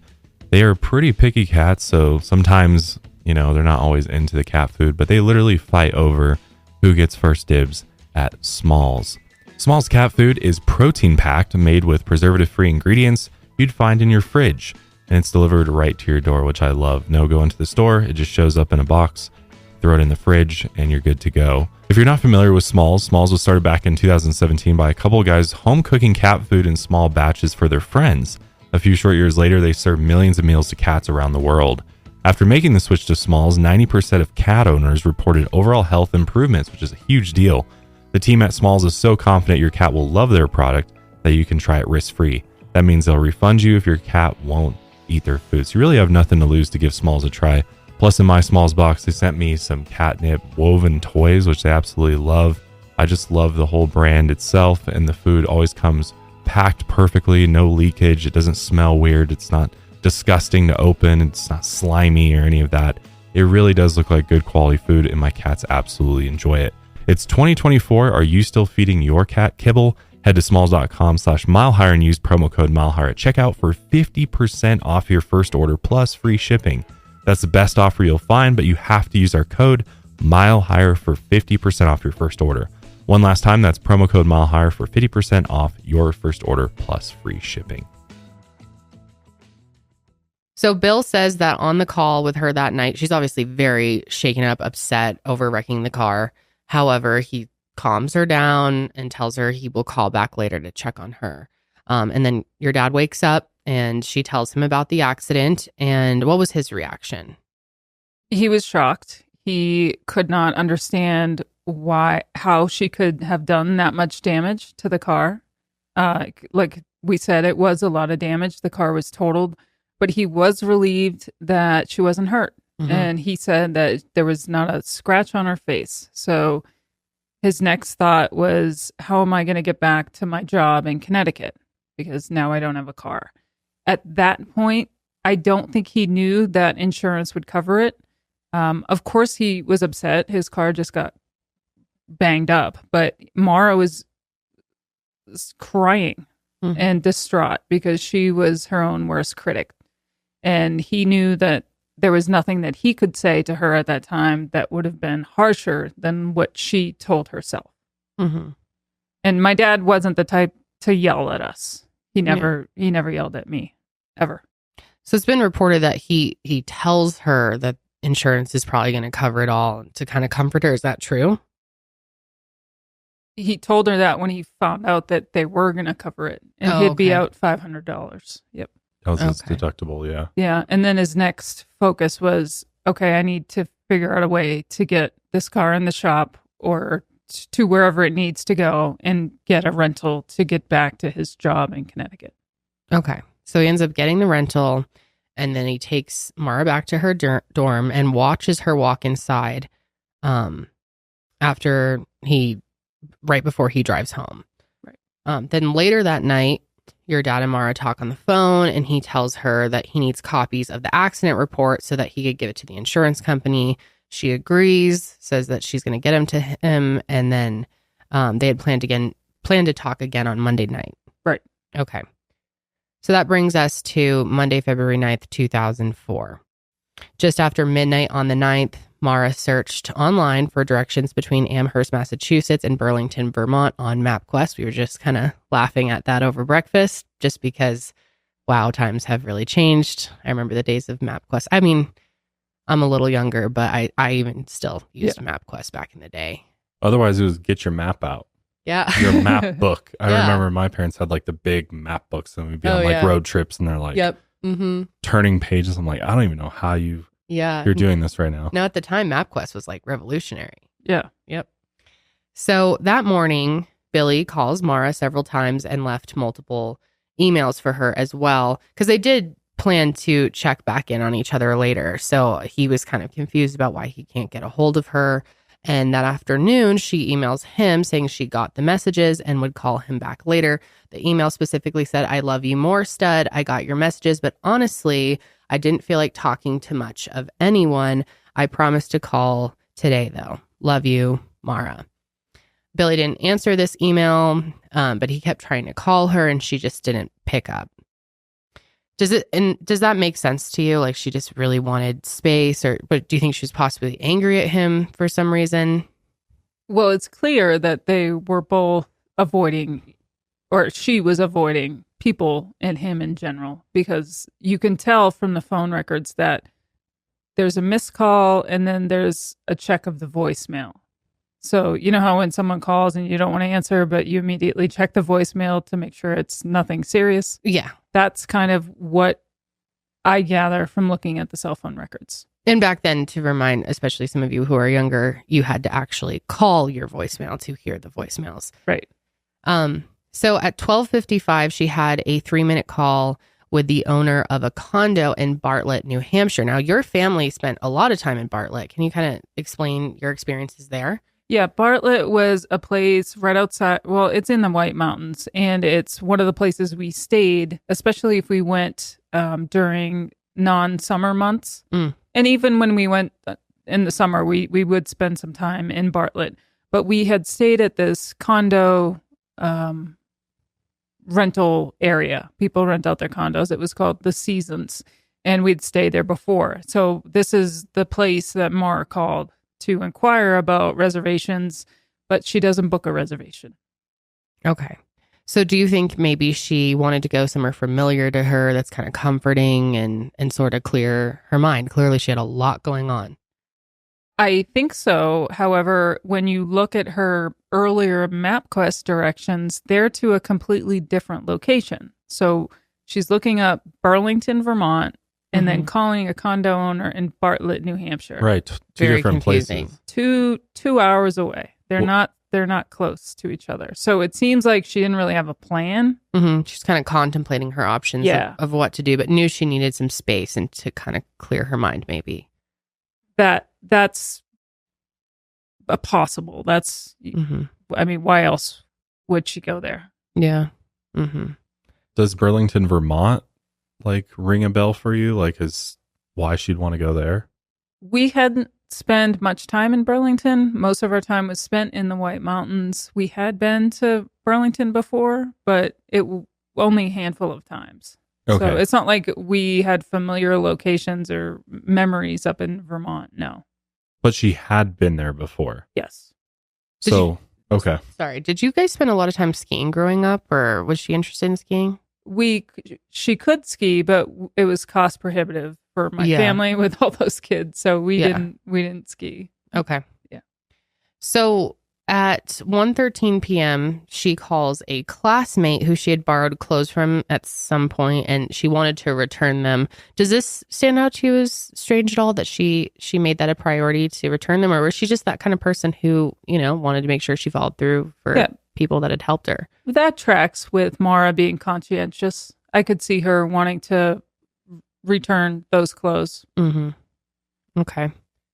So then 1:24 p.m., Maura emails her nursing school supervisor and told her that she had a death in the family and would be gone for the next week, but she would let them know when she got back. Now, there wasn't actually a death in the family, correct? Right. Can you make sense of this at all, or do you have any kind of take on that? What I think is it was an excuse for Maura as a college kid to get out of class. Makes total sense. Yeah. I mean, I know tons of people that would do that because they are so strict about attendance and stuff. And that's one of the few things that they will, allow time for. Yeah. Of course. But no one knows exactly why she emailed this to her supervisor and said that she was going to be gone for an entire week. That's kind of confusing. Yeah, it's confusing. So then at 2:05, Maura called 1-800-GO-STOW, which is the tourist number for Stowe, Vermont. And the line was down, so she could only listen to, the pre-recorded information they had about booking a hotel, weather conditions, and ski conditions. And so we believe that she did listen to that, most likely. At 2:18 p.m., she finally calls Billy back, and he didn't answer this time, so she left a voicemail and said they would talk soon. When she called, Billy was actually on the phone with Kate trying to figure out what was going on with Maura. And correct me if I'm wrong on this, but we've seen it reported that, according to friends, Billy could be controlling and possessive with Maura, and he would check up on her sometimes when she was out with friends. So this wasn't like totally unusual that he called Kate. I don't know. I'd have to go look at the phone records. I'm not sure if I can confirm that he was on the phone with Kate. That could very well be true, but okay. I don't want to say that without checking. Okay, so that hasn't been confirmed, but it's been reported that it has. Well, I can confirm it very easily. I before I speak, I want to make sure that it. Yeah. Yeah. Okay, I gotcha. So then he tries to call Maura back 3 times, 2:21, 2:22, and 2:24. So he's just calling over and over again, and she never answered. Now, many people discussing the case report that Maura had packed up her dorm room, took the pictures off the wall, and put all her stuff in boxes. And it's also been reported, which we had reported this at some point because it has been reported by really reputable sources, that she printed out an email from Billy and then left it on top of the boxes. And this email was about him cheating on her 3 years ago. Can you? Meanwhile, packing up her dorm room at the same time. Yeah. Well, here's what I know. My brother Curtis and my mom visited Maura before she disappeared after she moved into the dorm. And they went up into the dorm because Maura was excited to show my brother and my mom her dorm. So they saw it. They were there. And when shown the pictures after the disappearance of the dorm room, my brother Curtis says it looks more unpacked than when I had seen it shortly after she moved in. So I don't think I know it wasn't like Maura to immediately unpack everything. That's me. I do that. Maura would never do that. So I could see her taking time. You know, she's getting ready for classes. She's catching up with friends. Unpacking is not the priority for her at that time. And also they got hit with snow, so she was probably hanging out with people because everyone was off school. So I believe my brother in his accounting of seeing the dorm room because I wasn't there, but he believed she was more unpacked after she disappeared. The other thing is many of the Christmas gifts that were given to Maura, to include the jacket I gave her that Christmas, was unpacked and hanging in the closet. And the printed email was reported by police themselves as a personal note. And the implication of that is obvious when it was, in fact, a 2-year-old email. And it wasn't on top of the boxes. It was inside a program, inside a box.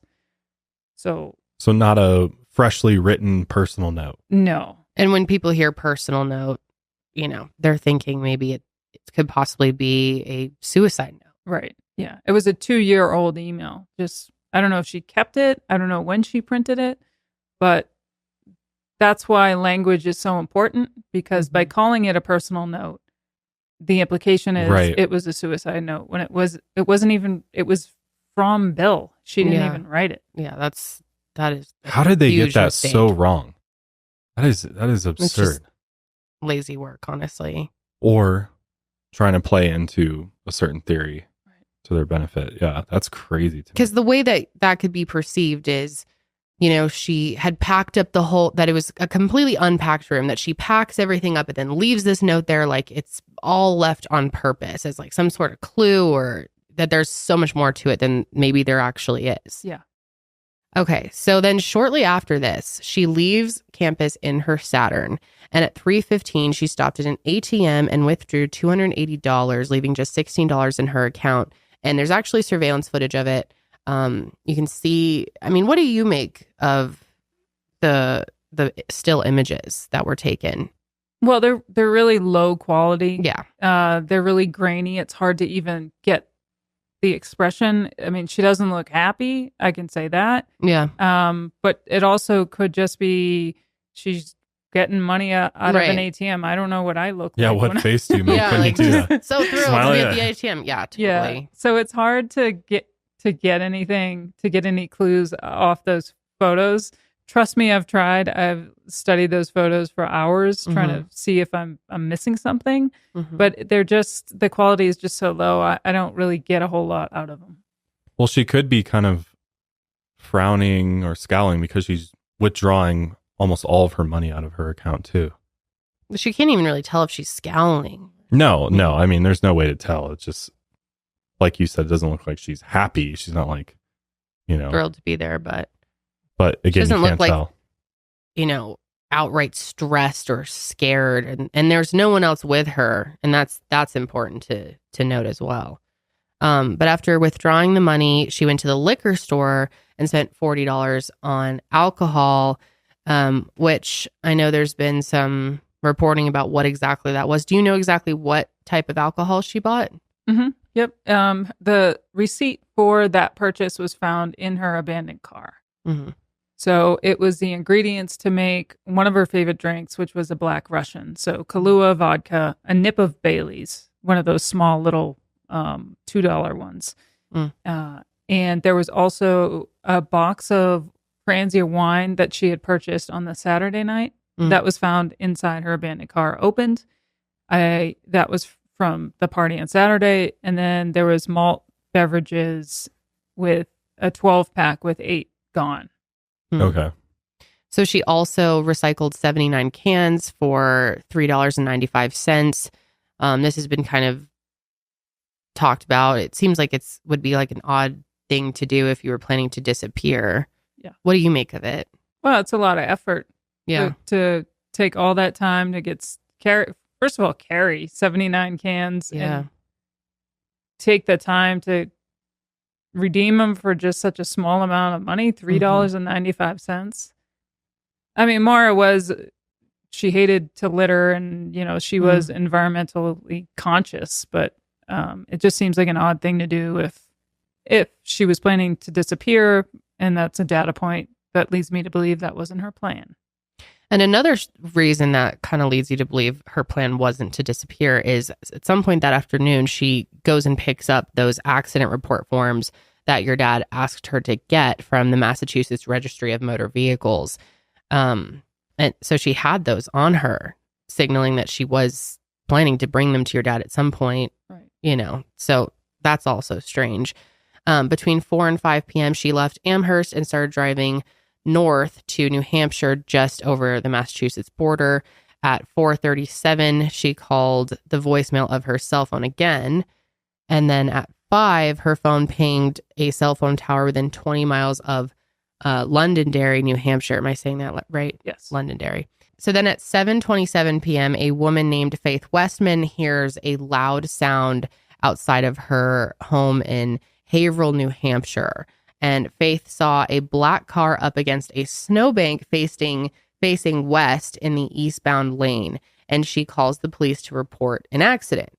She tells the dispatcher that she thought she saw a man in the passenger seat smoking a cigarette. Now, this has been obviously a big point of contention here. What do you make of that? I think it's odd because what people don't realize is how close the Westman's window was to the Saturn. So yes, Maura disappeared on a small village up in Haverhill, New Hampshire, but the location where she went missing, there was quite a few neighbors. And so for Faith to be so close and to say that she saw a man smoking a cigarette, it's interesting to me. But it was also very, very dark that night. So we know that Maura always wore her hair up. So maybe she saw the silhouette of somebody with their hair up and thought it was a man. Oh, that makes sense. Yeah. Could she have been smoking too? Well, Maura didn't smoke. So I don't think she picked up that habit in the last time I saw her over that Christmas. Maybe a one-off, stressed out, maybe. Yeah, it's possible. Hmm. But it's odd. Yeah. Well, it's now a common belief that it's possible that was her cell phone. Her cell phone did have a light on it. It was a flip phone. So maybe she saw that and thought it was a cigarette. I mean, it's still somewhat far to easily misidentify something. Well, her husband was also home. Tim Westman was also home, and he looked out the same window that Faith looked out, and they disagree on whether it was a man smoking a cigarette. Mr. Westman thinks it was the light from a cell phone. So they can't even agree on what it was. To this day? I do believe that Faith now thinks it was the light from a cell phone. Okay. Yeah.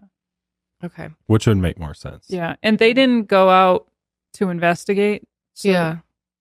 They were just looking through the window. Yeah. And obviously they had no idea what this was going to turn into or what was truly going on here. They're just reporting an accident. So yeah, they're not super attention to detail here. But a second neighbor also saw someone walking around the crashed car. So what do you think of that? Do you think someone could have actually been there? Well, we know that there was a rag stuffed in the tailpipe, and that rag would have come from Maura's trunk. So at some point, Maura would have had to access the trunk. And so maybe that's what the neighbor saw. Okay. It's called this flurry of activity at the trunk. Yeah. Well, since you brought it up, I'd like to get into the rail and the rag in the tailpipe, because that's been widely debated and people are all over the place with that. So what was the point of that? How did that happen? Did your dad tell her to put it there, and why? It was bad advice, or advice that my dad thought might possibly would work, but probably wouldn't. He had never tried it before, but he told her, if you are in an emergency and you absolutely have to drive the Saturn that I don't think is safe for you to drive.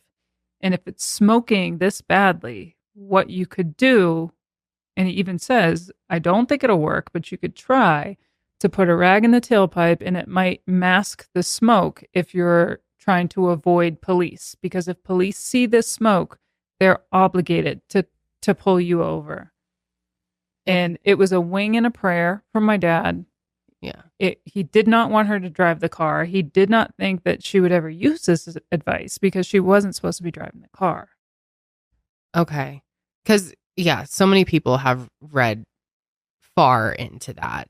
But when we covered it, I remember there was a lot of comments saying that they had also heard of that in the past, that they've been told that or have heard that it's kind of like a myth that it can help or something like that. Yeah, other people definitely do that. Yeah. It's not like totally like he just made it up. Like this is a known thing.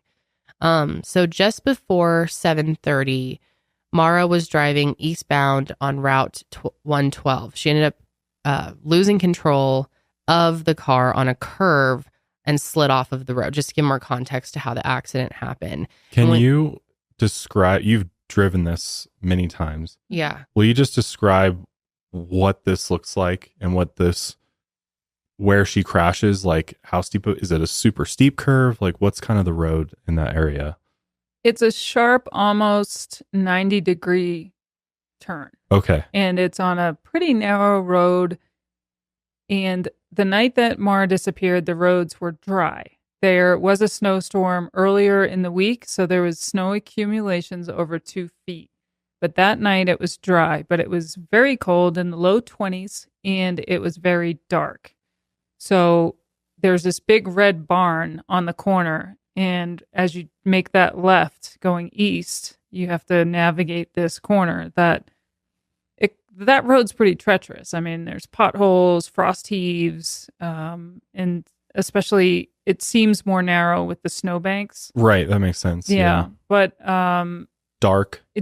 And there had been accidents on that corner before, so it wasn't uncommon for people to have trouble navigating not only that corner, but other corners on that stretch of road. Okay. Yeah. So when a car came to a stop, it was facing the wrong way. And what is the extent of the damage to the car? Because there's also reports that have gone out there of like slid into a tree, and that's not true. So how much damage was there to the Saturn? Both airbags deployed, which in her type of model could happen if there was only a driver and not a passenger. Okay. The driver's side windshield was cracked. The front of the driver's side bumper was pushed in, but it was pushed in at such an angle that it didn't match up to the way the damage would appear if she hit a tree. And so we had a accident vehicle reconstructionist look over the vehicle, and he said the damage to the front bumper is not consistent with hitting a tree because it was kind of angled. So if you look at pictures of it, the headlight's undamaged. Yeah, that would have been busted by a tree. Yeah. So it looked like there was something that she hit something at an angle to where like scraped it to where the light wasn't damaged. And then and it looks like on the hood, it's like almost got impact going downwards onto the top of the hood where it kind of pushes the headlight back behind the top of the hood a little bit, which is interesting. So, which again, the Saturn's not it's a pretty low sitting car. So, talking about snowbank 2 feet tall or so, I mean, definitely looks like it could be running into that or. So since there was a crack to the windshield, do you believe that she possibly could have, that was caused by a head injury? I believe it could have possibly been a head injury, or it could have been the impact of the airbag, or it could have been another object. I've talked to a lot of people about it, and people said it's similar to accidents they've had where it's the impact of the airbag and not necessarily somebody's head. Right. Okay. Well, there would be likely blood and other things like that if it was your head smashing into the windshield like that. And there was not. Right. So it makes sense. The airbags are popping out at a high rate of speed. They go up pretty high too. I mean, it's like a big pillow you're hitting, so it makes sense it could hit. Because that's been a theory I've seen a lot, is that maybe she got this head injury and then had some sort of amnesia and then left the scene, doesn't know who she is. Like, does that have any validity to you? It's possible. It's possible she could have had a head injury from the Saturday night accident. That's true. Yeah. And so this could have just added to that. And if she may have been drinking. So imagining someone that could have been drinking, suffering this blow to the face with an airbag, maybe hitting your head, that's a recipe for disaster, in my opinion. And do you believe that she was drinking? I think it's possible, but we don't know for sure because no one saw her. And the one witness that did interact with her, Butch Atwood, the bus driver, he had multiple different variations of his encounter with her, but he was asked outright by a reporter, and he said she did not appear intoxicated. Okay. But there was, what was it, a Coke bottle that was filled with the Franzia. And then there was alcohol splattered in the car as well. We don't know what was actually in the Coke bottle. Okay. We assume it was the red liquid, the Franzia wine. But without seeing the results of that testing, I would just be speculating.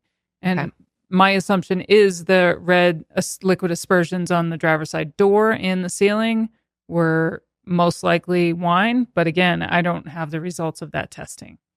So this is still before officers have arrived on scene, or an A officer has arrived on scene. But at 7:33 p.m., a school bus driver named Butch Atwood saw Maura on the side of the road on his way home from work.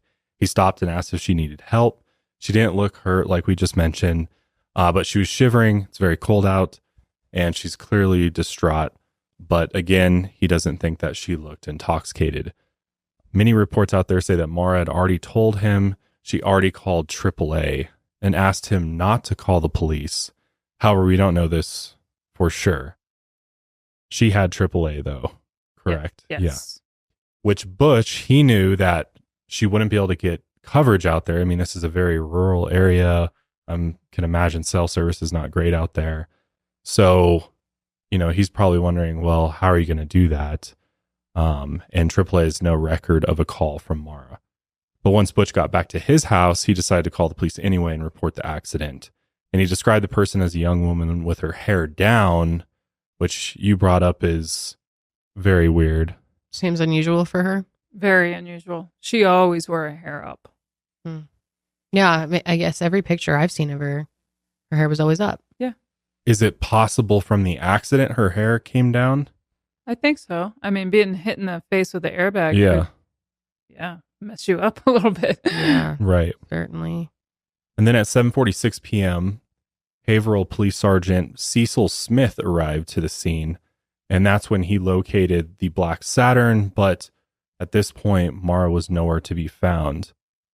Now, Cecil Smith, let's talk about him for a moment, because I think we could know a lot more about this case had we had perhaps somebody a little bit more competent show up at the scene.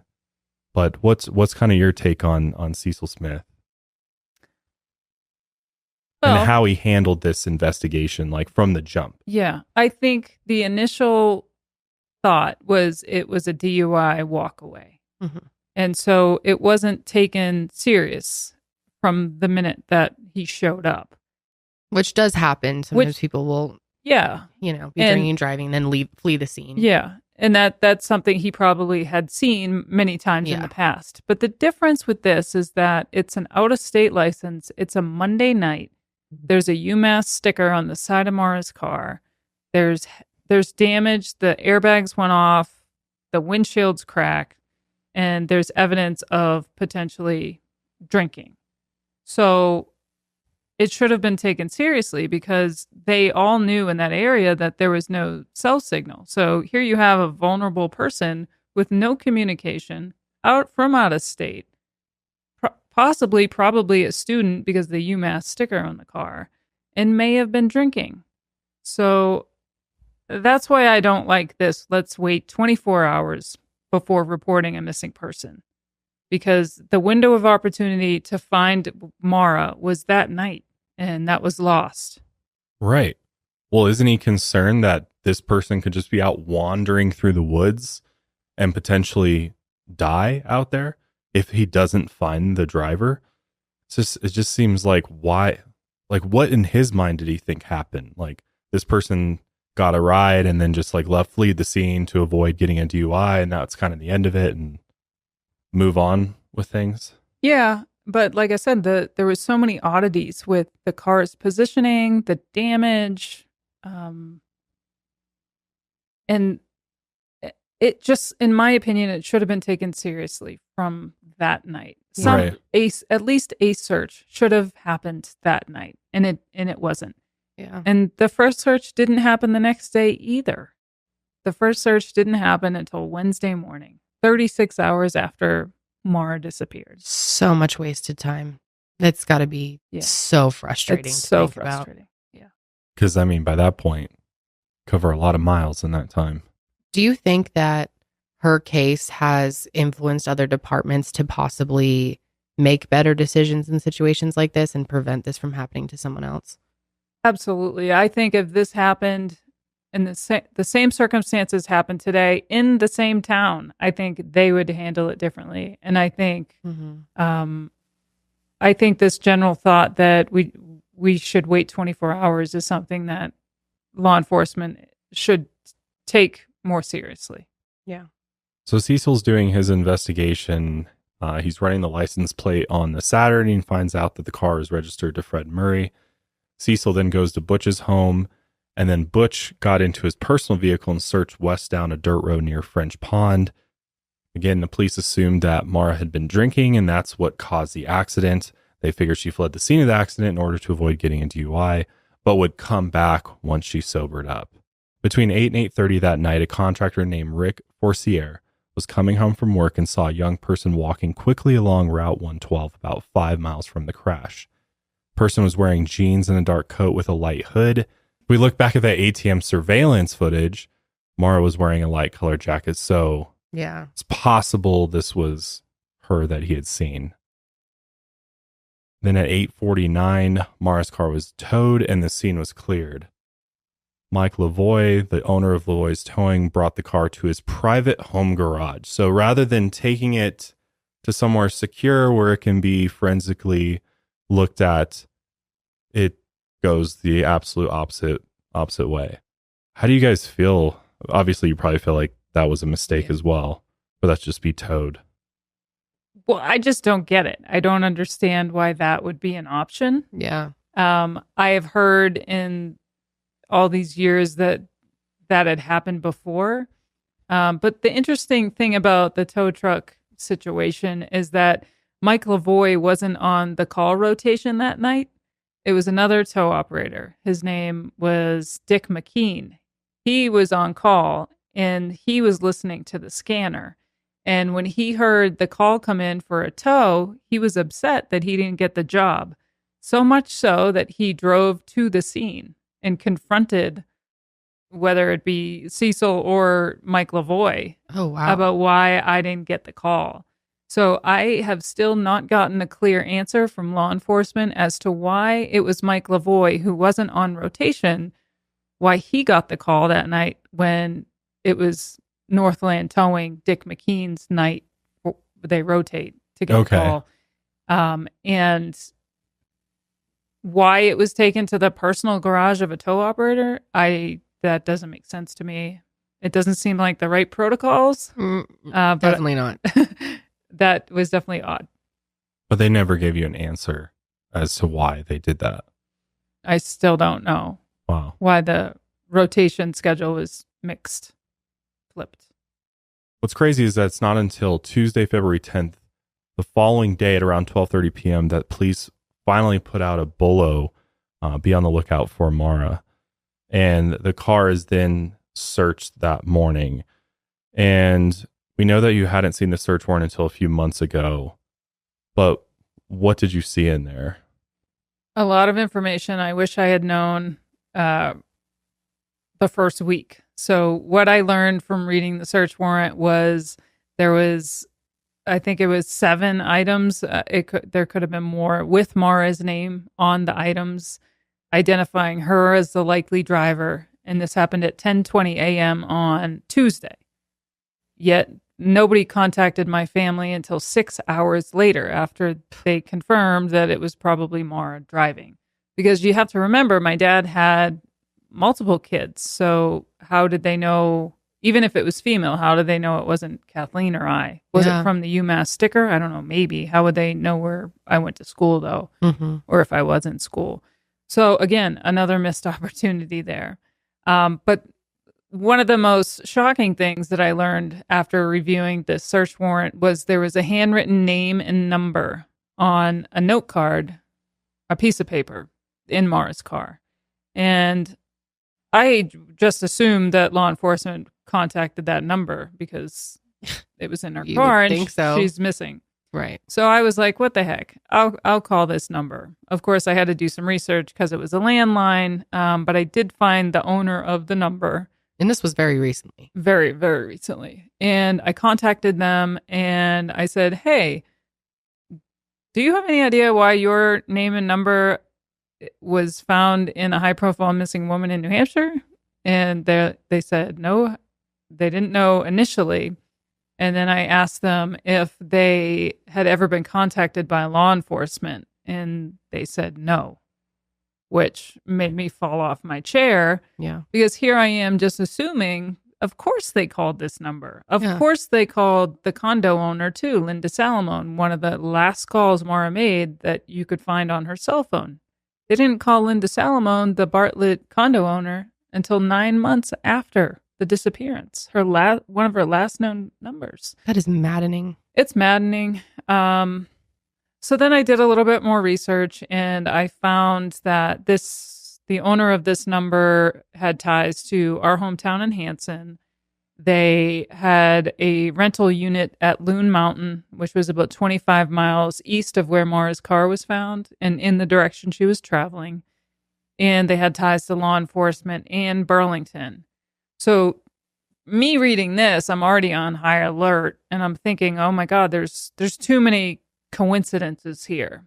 Mm-hmm. But when I looked at it further, I haven't been able to link any of those coincidences together. I, of course, passed this info to law enforcement. Could it have something to do with it? Maybe. Could it just be nothing? Maybe. But I don't know. Well, that's based off information almost 20 years later. Right. Versus had they followed up on everything they possibly could at the time, your information is probably going to be a lot better. Yeah. Hopefully. Have you ever confronted law enforcement about why they never made those calls? One time I did. Mm-hmm. With the older detective, the last detective, not older, last. What was their response? Just a lot of non-answers. Yeah. I mean, I'm sure they're just like, what do you want me to do? Yeah. Basically. Yeah.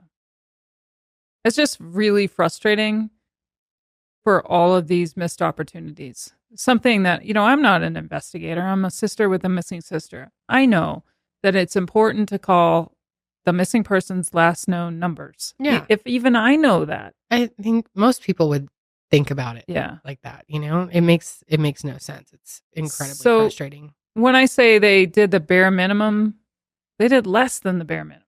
Yeah. Initially. Yep. What else did they find in the search warrant? Or did you find in the search warrant? A couple other interesting things. One was they did have her AAA card that was in her car.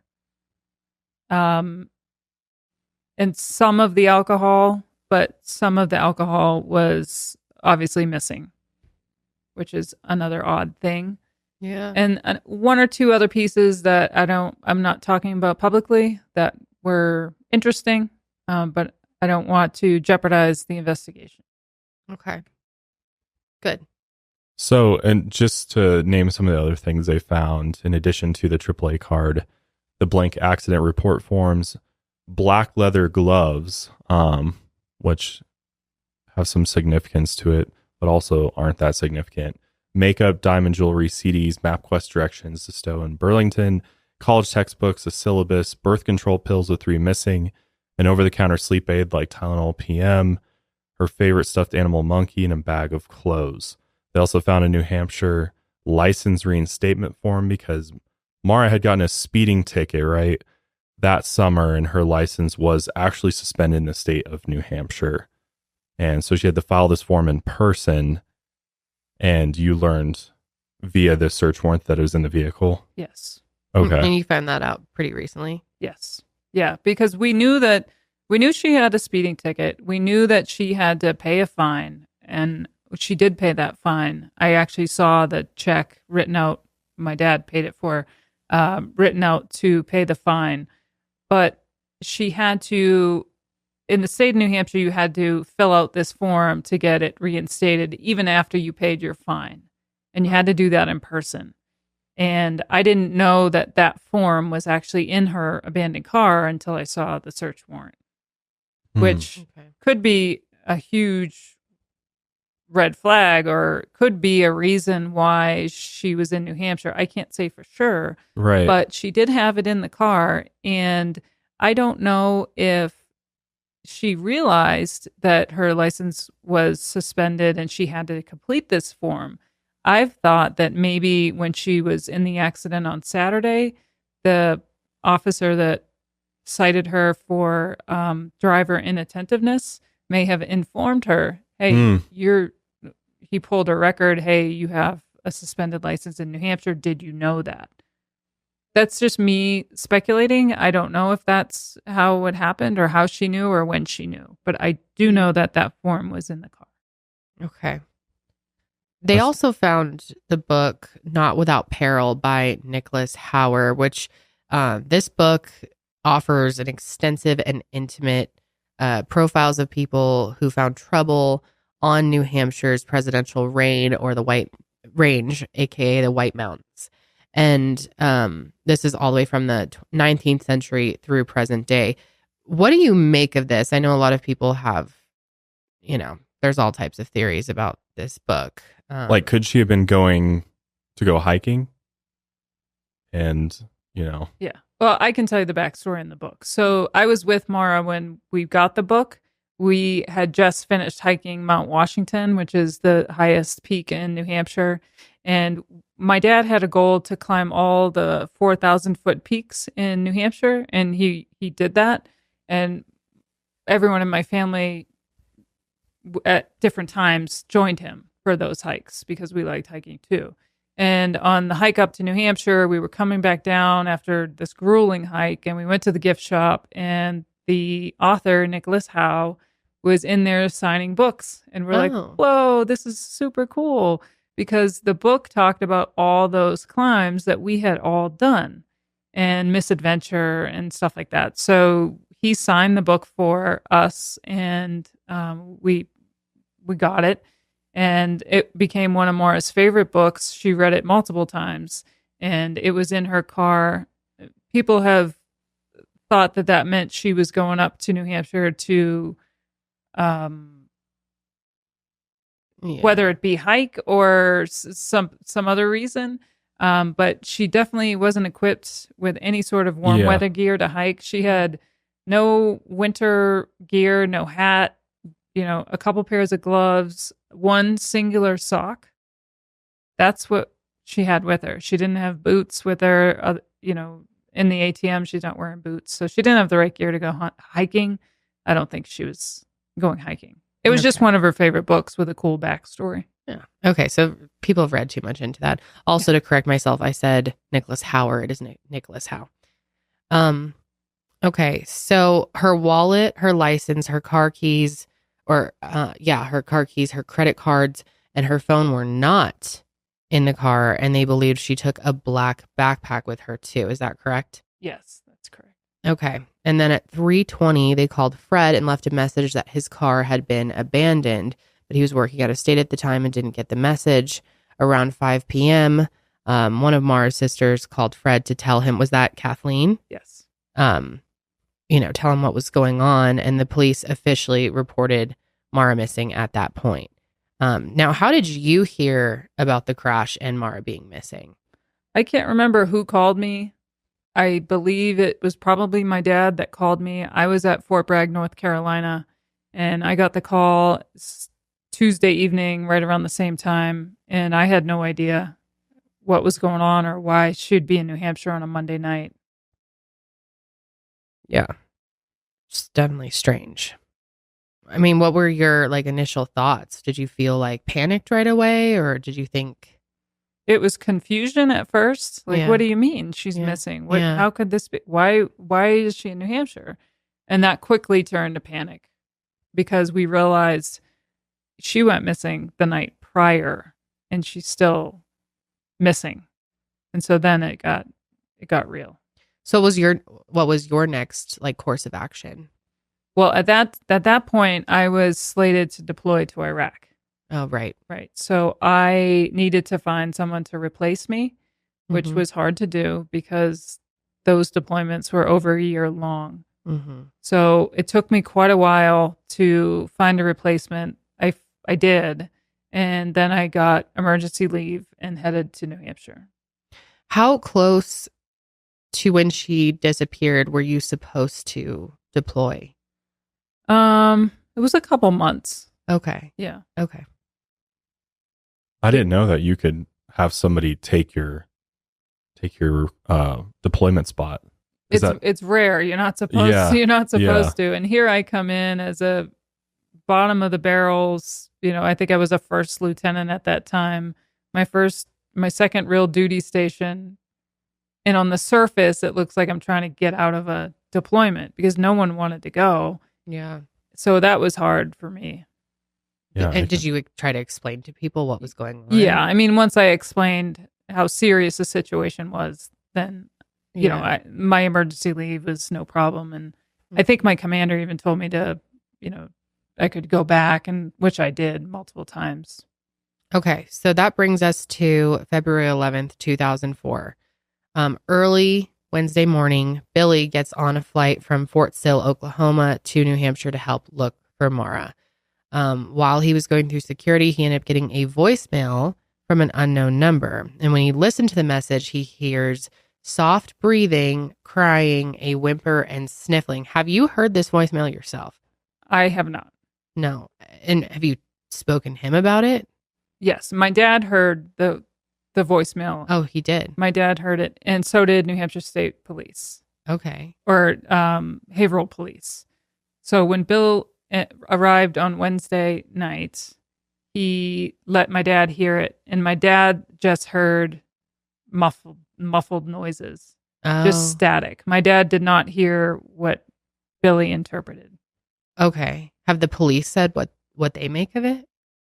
They said that they determined it was a call from a Red Cross number, a calling card from the Red Cross, which is perplexing because why would the Red Cross call from a calling card? Yeah. Right.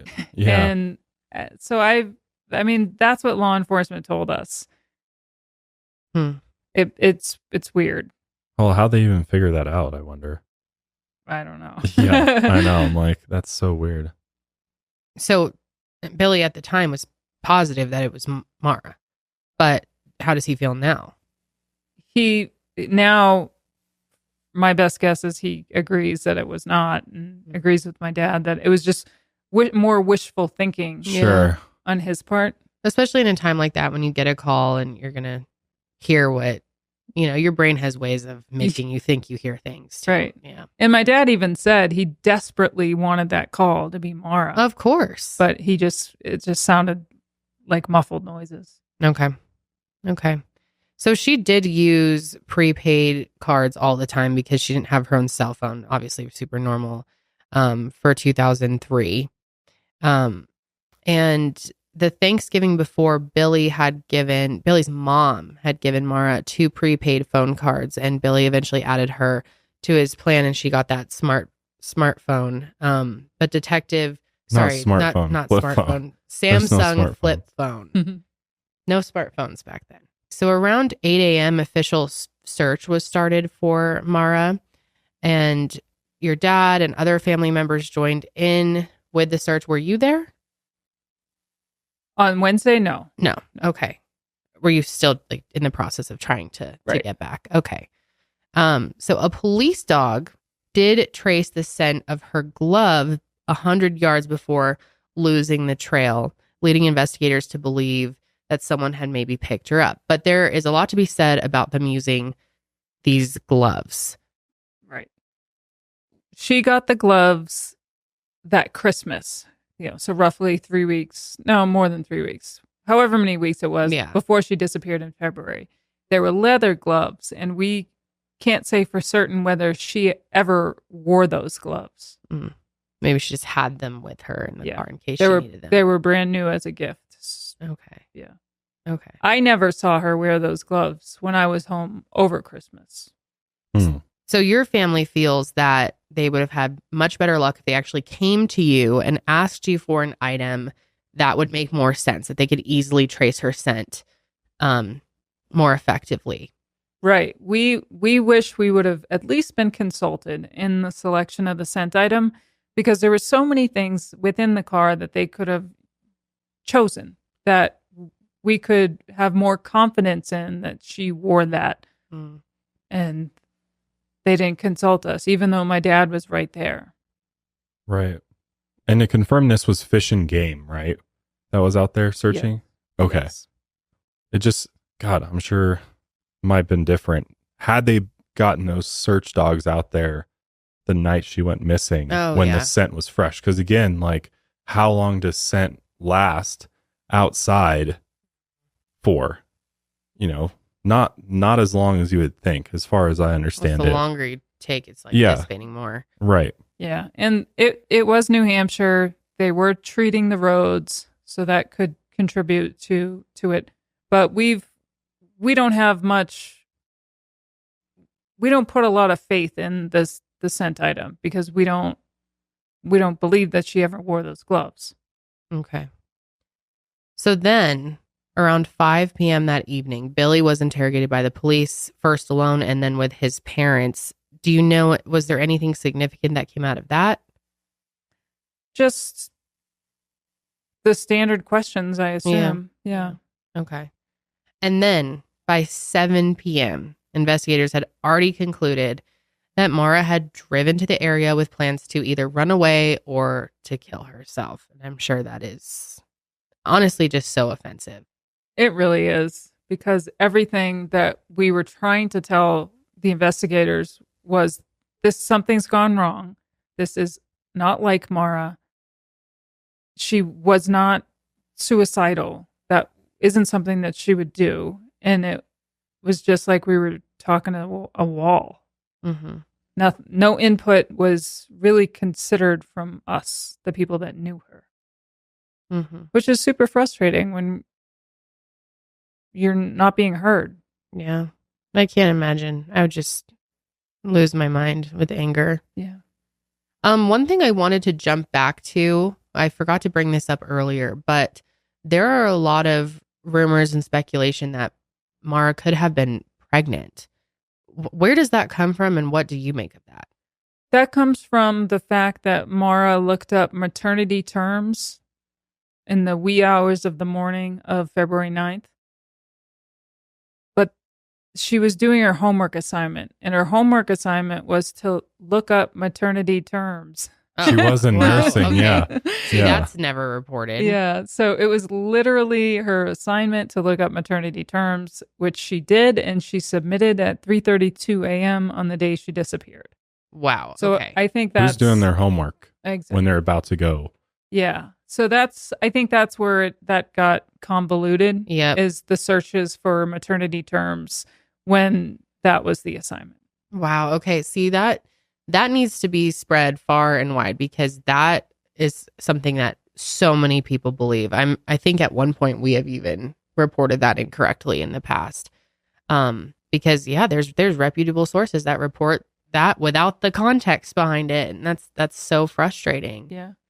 Okay, I just wanted to make sure we covered that as well. So from the very beginning, pretty much, your father, Fred, not happy with the police response, not happy with the way they're handling the case. They're starting to go the opposite direction from what you guys feel happened to Maura. And you're requesting, like, hey, if you guys aren't going to take this seriously, if you're not going to investigate what we feel is foul play, can we get the FBI involved? But you had mentioned to me earlier that why wouldn't they get involved? She's crossing state lines. You know, there's multiple factors here that you guys felt like would warrant additional support for local law enforcement. And what was their local law enforcement's response when you asked for the FBI? Well, we were frantic, absolutely frantic. We knew something had gone wrong. We wanted the best resources. We wanted all the help we could get.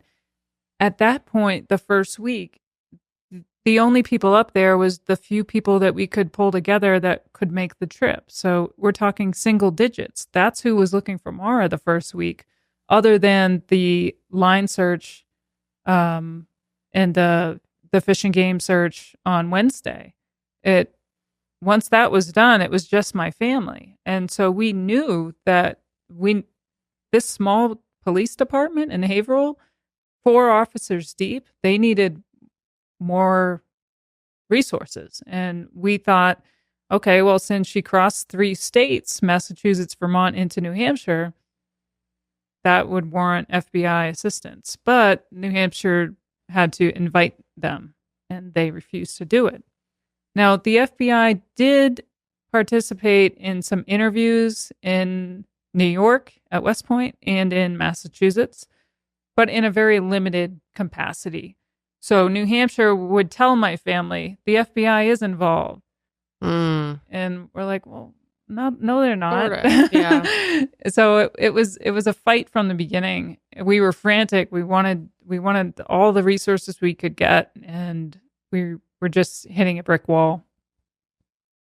Which makes sense for why they're bringing in fish and game, which is kind of odd. Like, you don't see that a whole lot. Was there any like search and rescue organizations in that area, like independent from law enforcement, that got involved or not available? Not initially. It was just New Hampshire Fish and Game, who had a great track record up until that point. The lead officer, Todd Bogardus, had only one unsolved case that he looked at for a missing person, missing or murdered. Maura was his second lifetime total unsolved cases. Wow. Yeah. So pretty credible resume. And Maura was the second case that remained unsolved. Wow. But they did bring in thermal imaging, tracking dogs, cadaver dogs, helicopter. Yep. So all the resources that they had at their disposal. Didn't find anything. Right. No, and the biggest tell is no footprints in the snow. So if she left the roadway, the lead fish and game officer said they would have found those footprints. And at the end of their search, he said all footprints were accounted for, meaning they weren't Maura's. So there were no footprints in the snow. And he was adamant that if she had left that roadway, we would have found her. God, wow. What do you make of that? She didn't leave the roadway. Yeah. She got into a vehicle, is what I think. Someone picked her up. Yeah. So it wasn't until July that investigators took items from her car in for forensic analysis. And then they also did their first search of the area without snow and still never found any trace or any clue of what could have happened to her. Does your family, how is your family feeling at that point? It's still early on, but a couple months in. Yeah, we were still fueled off of adrenaline and panic and nervous energy. The weight of it all and the we didn't have time at that point to have it set in to really understand that this could go on for 1 year, 2 years, 5, 10, 15, 20 years. We had no idea. We thought it was going to be solved. Of course it was going to be solved. We just had to wait for the snow to melt. And then when the snow melted, still nothing was found after a huge line search. Yeah, I mean, we felt a little bit of a despair, But one thing my family's been great about is never losing hope, because the minute you lose hope, it's a hard hole to bring yourself back out of. Yeah. And at this point, Maura needs us. And so we need to stay in the fight. It just seems like, based on everything, especially after searching when the snow's melted, that she clearly left that area in a vehicle. And I'm like, why didn't law enforcement just go that direction years and years ago and pursue that to the fullest extent to see where that path leads, as opposed to kind of sticking to this other theory? Like, that to me is my biggest question for them, is why'd you spend so much time on a theory that has seemingly been disproved multiple times, multiple ways? And I'm sure your dad, feel the same way. He's probably just like, why are we wasting so much time? Yeah. Well, that's why 2 years later, my dad sued the state of New Hampshire to get the case files under FOIA, because he figured if they're not going to do anything with these files, he's certainly not going to sit back passively and wait for them to inform us of a lead. My dad wanted to be up there pursuing leads, talking to people, but if he's closed off from what the police are doing, he felt he was already having to do his own concurrent investigation because they weren't sharing anything. And so eventually that case went to the New Hampshire Supreme Court, and they denied our request to see the files because it was investigatory in nature, and releasing them could prevent law enforcement proceedings in the future. But at that time, the Assistant Attorney General said that there was a 75% chance of law enforcement proceedings, meaning they were close to getting some sort of justice. And that was in 2007. And here I am in 2024. And there's been nothing, no movement on that 75% chance. And still very few records that have been released. And as a result of that court case, the state of New Hampshire actually adopted the Murray exemption, named after my dad's case. And it's still used in case law today up in New Hampshire to hold back files that may be investigatory in nature. And you'll see it cited all over the place where, where they cite the Murray exemption. Your father has been pretty outspoken about his frustrations with law enforcement from the beginning and treating the investigation as a disappearance and not a criminal case. However, by 2014, he stated publicly that he wasn't sure if his daughter was dead. Now, how does he feel now? Well, everybody in my family believes Maura is no longer with us. Okay. And that was a hard transition to make. Yeah. And you could see even in our interviews, we use present tense and then past tense. So when I am in interviews, I use past tense because I believe in my heart that she's no longer with us. I believe that because there have been no credible sightings in 20 years. Nothing has ever been found. And my mother passed away on Maura's birthday after suffering with cancer. And my sister Kathleen passed away from the same cancer. They were both in the hospitals, in and out, in hospice. If Maura was able to be here, especially for that, being studying to be a nurse, she would have been here. So it's hard. It was a hard transition for everybody in my family to make, but it's the worst. It's the worst possible outcome for Maura and my family. I don't want to believe that. I want to believe she's out there somewhere. But at this point, 20 years later, I have to live in this reality that I sit in every day. So before you came to that conclusion, were you hopeful that maybe she had left or was being possibly held captive somewhere? Like, where What were you thinking in the early days? Oh, I thought the worst. The worst part. It was not healthy. Oh, It I'm was sure. not healthy because every day you're sitting there thinking, I'm sitting back drinking this cold soda and eating the sandwich. What if Maura's in a basement somewhere and she needs me and I'm sitting here doing nothing, and you just guilt yourself, and it's not a healthy place to be. Mm-hmm. And it was always the thought of, I should be doing more. I shouldn't be happy. What are you doing to watching a TV show? You should be looking at files. And at some point you learn that balance and you realize that's not a healthy attitude to have. And then you do find that balance, and you're able to have a life as well as continue to raise awareness and advocate for your sister. But it was definitely a process. Yeah. Was there any part of you that thought maybe she willingly left and was out there somewhere starting a new life? I know that's a huge theory. I don't believe that 1 second. Even in the early days, you didn't believe that? Absolutely not. Yeah. Maura loved us all. Yeah. She would not put my dad, my mother through this.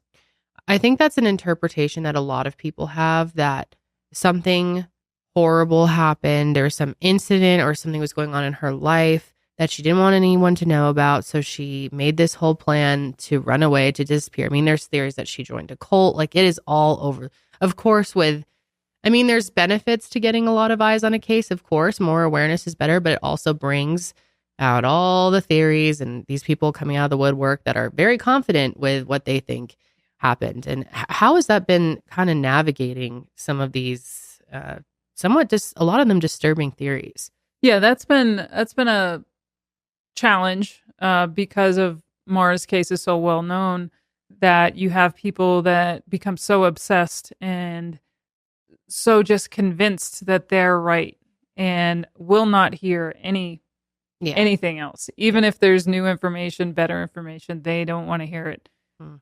So I've learned not to go into comment sections. It's not healthy. It's not healthy. It's not. Stay away from Reddit. That's one thing it's not healthy for families of the missing to go into their subs and read all the stuff about. Oh, it gets wild in there. Yeah. It's a breeding ground. It's terrible. I never go. I call it a troll farm. It is a troll farm. Yeah. For sure. Yeah. So I avoid that. So you learn as you go through this. I have 20 years experience in learning what's safe and not, and what's helpful and not. And I know that I have a limited amount of energy to spend each day, and I have to be choosy on how I'm going to spend that energy. And my choice is not to get into internet wars with anonymous trolls. Yep. Or even people that aren't trolls. Be baited into an internet war that does nothing to further my sister's case. It's just a distraction. So you're not going to find me there. What about the theories that people have? And I mean, we don't even have to spend any time on this. I just wanted to give you the opportunity to kind of clear up some of these theories. There are people who think that she was experiencing schizophrenia, major depressive disorder, bipolar disorder. Obviously, there's no evidence to suggest she was dealing with any of these. I'm sure they're very hurtful to your family. It's just unfair to Maura because Maura, I talk about what Maura was struggling with, and it was a mental health issue with the eating disorder. And one thing that I can say is she was seeing a counselor. Whether it was the best form of counseling, I don't know. But she was. And so I've actually reached out to that counselor, and I asked her if there were any files that she had kept, or were there any symptoms or signs of other potential illnesses or any things that Maura mentioned. And she said no. No. And so without evidence, we can sit here all day and speculate about what mental illness she had and armchair diagnose her. Yeah. But it's just not fair to Maura. Yeah. So I agree.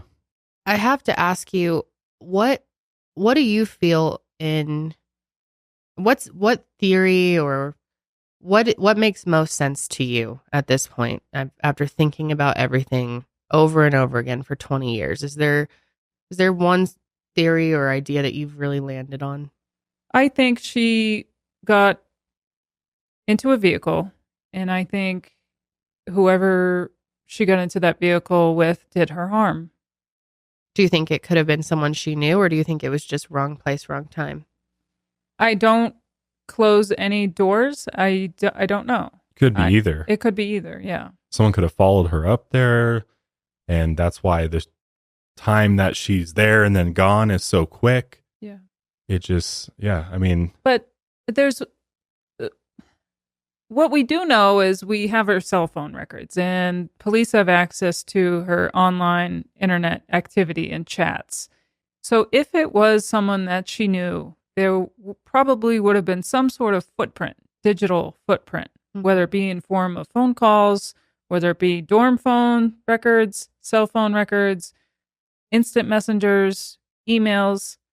There would have had to have been some sort of discussion, you would think. If organization of it. Yeah. Some organization, and there just doesn't seem to be any of that. Right. So that kind of makes me think, could it possibly be just a wrong place at the wrong time? I think that's possible because there's no planning and evidence of her concocting a meetup of some sort.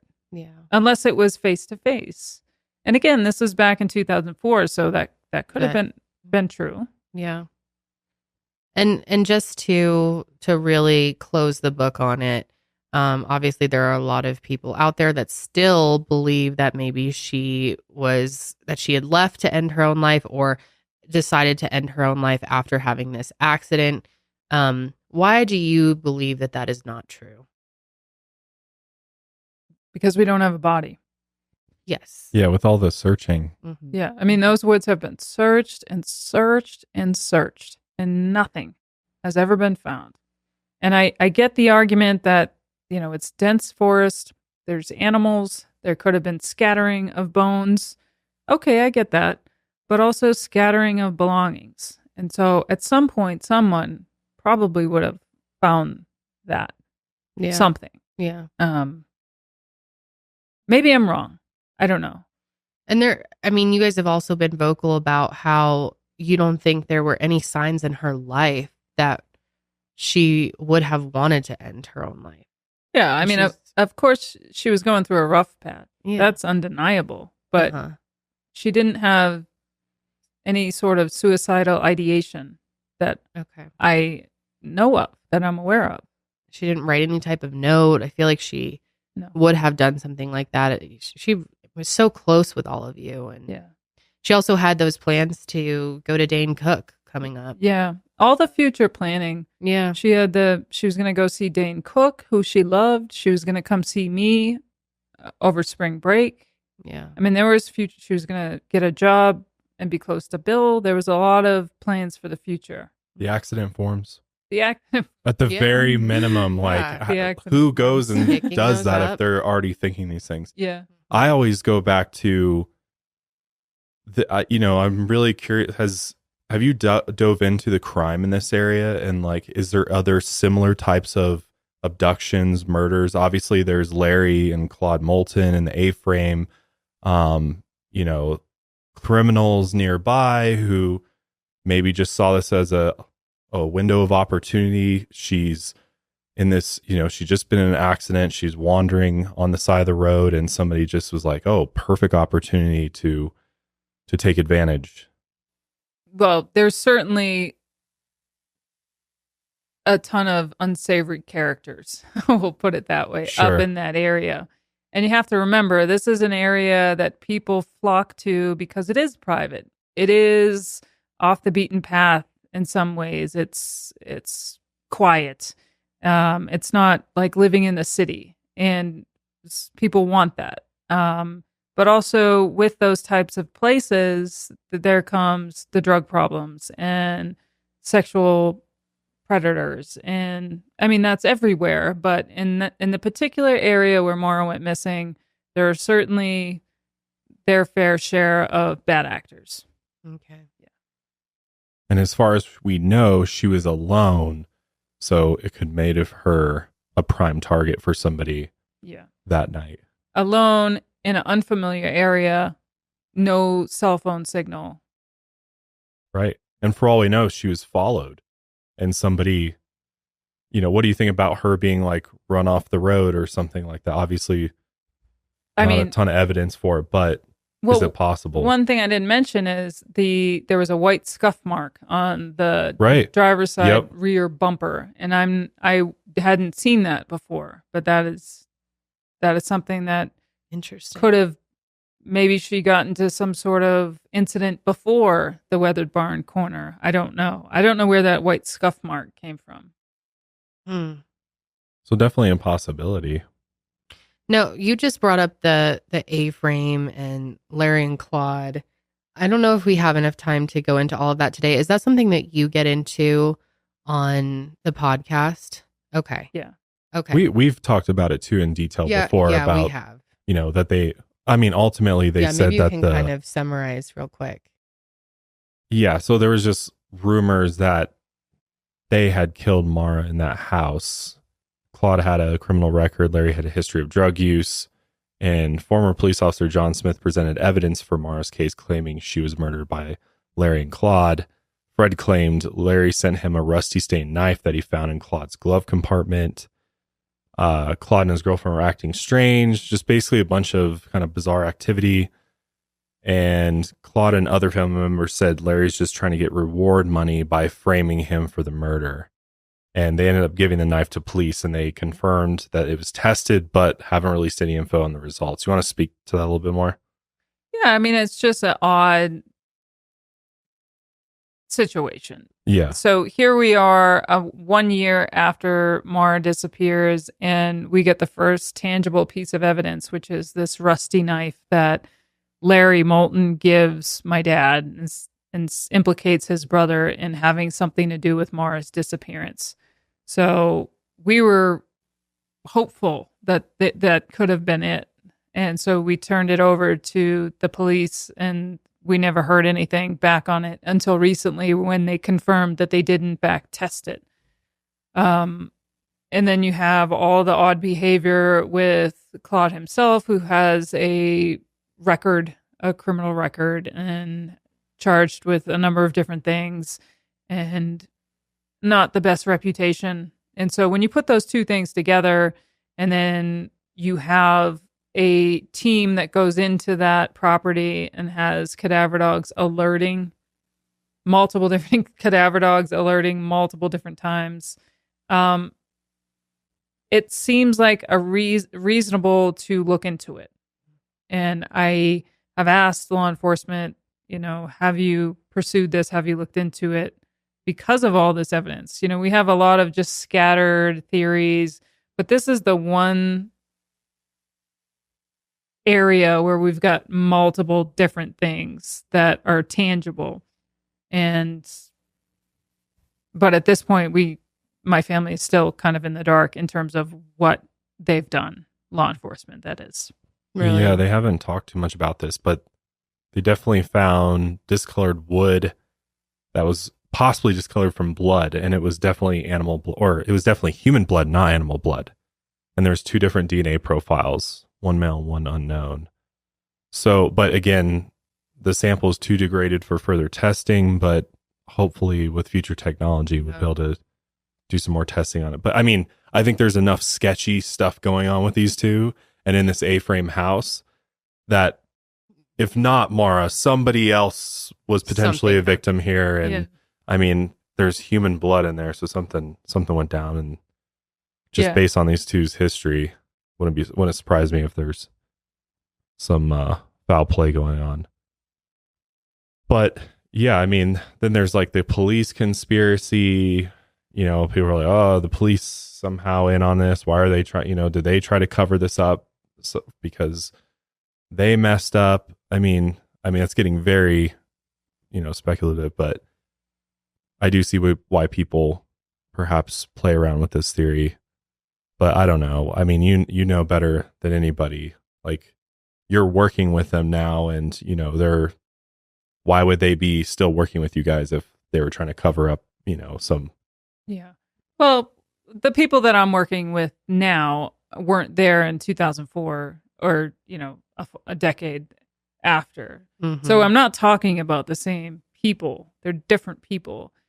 the team I work with now is very cooperative and collaborative and empathetic. That's very different from the team that was in place when Maura went missing. And that's where my dad's frustrations are aimed at, was the original. The original investigation had some areas that could have been done better. And you're feeling really positive about the team that you have now. Yes. That's great news. Yeah. Really happy to hear that. Yeah. Yeah, makes me hopeful. Those small things, like getting an email that has a tiny bit of empathy sprinkled in, as opposed to just being so transactional. That goes a long way for families like mine that have been doing this for 2 decades. Absolutely. Yeah. For the longest time, my closet was full of just cheap clothes. I just never really cared about the quality of my clothes, but over time I noticed that I was going through shirts like crazy. I was constantly having to buy new clothes because the quality just wasn't there. But a game changer for me was Quince. They offer high quality, affordable pieces and luxury essentials for men and women. And not only do they have apparel like cashmere sweaters and jackets and activewear, but they also have loungewear, shirts and polos for men. They have fine jewelry, socks, hats, even travel bags, suitcases, you name it. Quince has got it. So you're truly getting luxury items at an affordable cost, which I love. Plus, they partner directly with top factories. Quince cuts to the cost of the middleman and passes the savings on to you. And Quince only works with factories that use safe, ethical, and responsible manufacturing practices and premium fabrics and finishes, which we love that. So if you haven't checked out Quince, they have quite the selection. They even have baby and kids. So they've got the whole family covered with high quality, affordable luxury essentials. Indulge in affordable luxury today. Go to quince.com/milehigher for free shipping on your order and 365-day returns. That's QUINCE.com/milehigher to get free shipping and 365-day returns. Quince.com/milehigher. Well, we could certainly sit here all day and talk to you. I mean, this case is just so frustrating. And it feels like I don't know, maybe it's wishful thinking, but I really do have hope that someday that we will at least get some answers, to these questions that we have. It's unbelievably frustrating. I cannot imagine. I don't know how you do it. Well, I don't have a choice, really, if you think about it. Yeah. Mm-hmm. And the other thing is Maura would do it for me. Yeah, she would. Yeah. Maura seemed like such a cool person. Yeah. Like just all the stories about her and how that's why I love Media Pressures. It's like just so cool to hear all of these things that you never hear in other coverage, and to just how relatable she was. Yeah. Just this young girl, goofball, but had huge dreams for herself, big aspirations, and incredibly smart, incredibly talented. It's such a massive loss. Yeah.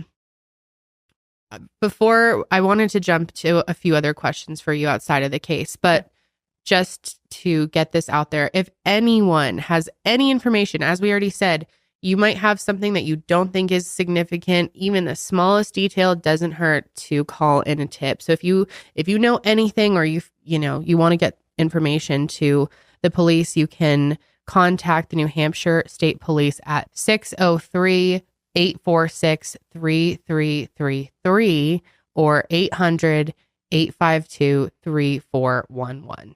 Actually, jumping back in, I know we said we were going to kind of wrap up talking about the case, but I did want to, there are some updates that some of our viewers may not have heard before. Recently, Othram Labs was given some soil samples for testing. Unfortunately, they couldn't extract any DNA from it. Is it possible that they could in the future as technology improves, or is that kind of a closed door? I don't think it's a closed door. I think we would just need to provide better, more viable samples. Okay. Yeah.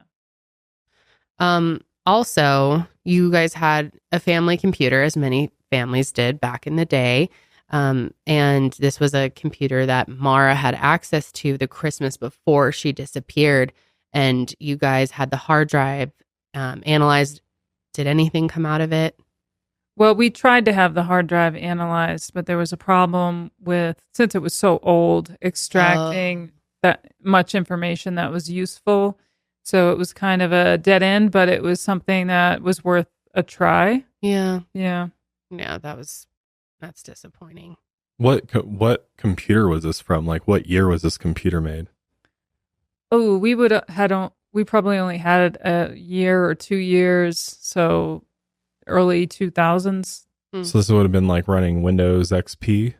I don't know. I was there back then, but I don't know. Did they? So they said they couldn't pull any data from it, or was it just like useful data as it relates to the case? Like, could they find your pictures, documents, that kind of stuff, or just nothing? Yeah, I don't know if it's nothing, but nothing useful. Okay, for the case. That's kind of what I'm thinking too, because I assume they're speaking to, because like I was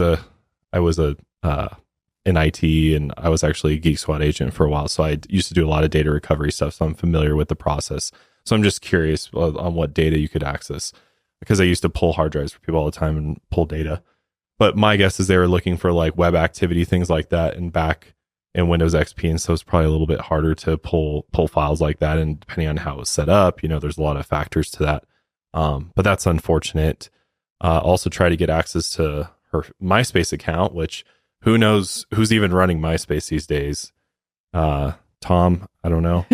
Yeah, well, yeah, she did have a MySpace account, as many people did around that time. And you guys requested access to that, and they just... With a legal letter, yeah. Yeah, we sent a letter to their legal team. I'd have to look at the letter, but I don't remember who we sent it to, but it would have been reviewed by whoever runs MySpace legal, providing usernames, potential passwords based on what we knew, and we tried to gain access to some of those chats or PMs. I don't even know how you communicated. Messages, I think they're called. Yeah, it was MySpace messages. Yeah, but that we weren't able to get anything from that. But I mean, we'll try anything, obviously. Right. Yeah. That's frustrating, because Janelle, you were just telling me the other day that MySpace is like making a comeback, or was it you that was telling me? Who's saying that? I haven't seen that. Well, like a few years ago, they were trying to like get people to use it, but I don't think it's really making a comeback. Yeah. Huh. Okay. Well, it's not Tom. I think he sold his share in it. I don't know. I don't think it's Tom. I don't know if anything would unfortunately come out of that, even if we could get access to it. In 2021, Maura's blue ribbon tree was actually cut down for unknown reasons. You have no idea why this happened. Well, the landowner said that they were going to cut the trees down to raise some sort of livestock. Yeah. I mean, it's private property. They're right. I asked them, begged them not to, but it fell on deaf ears. I even actually offered to buy the land. Really? I offered to lease it for 50 years so that at least they would get something in return. But they were all declined. So the next step was we petitioned for a historical marker. Not particularly right at that location, but somewhere where it would be safe to gather and out away from bothering the neighbors. Mm-hmm.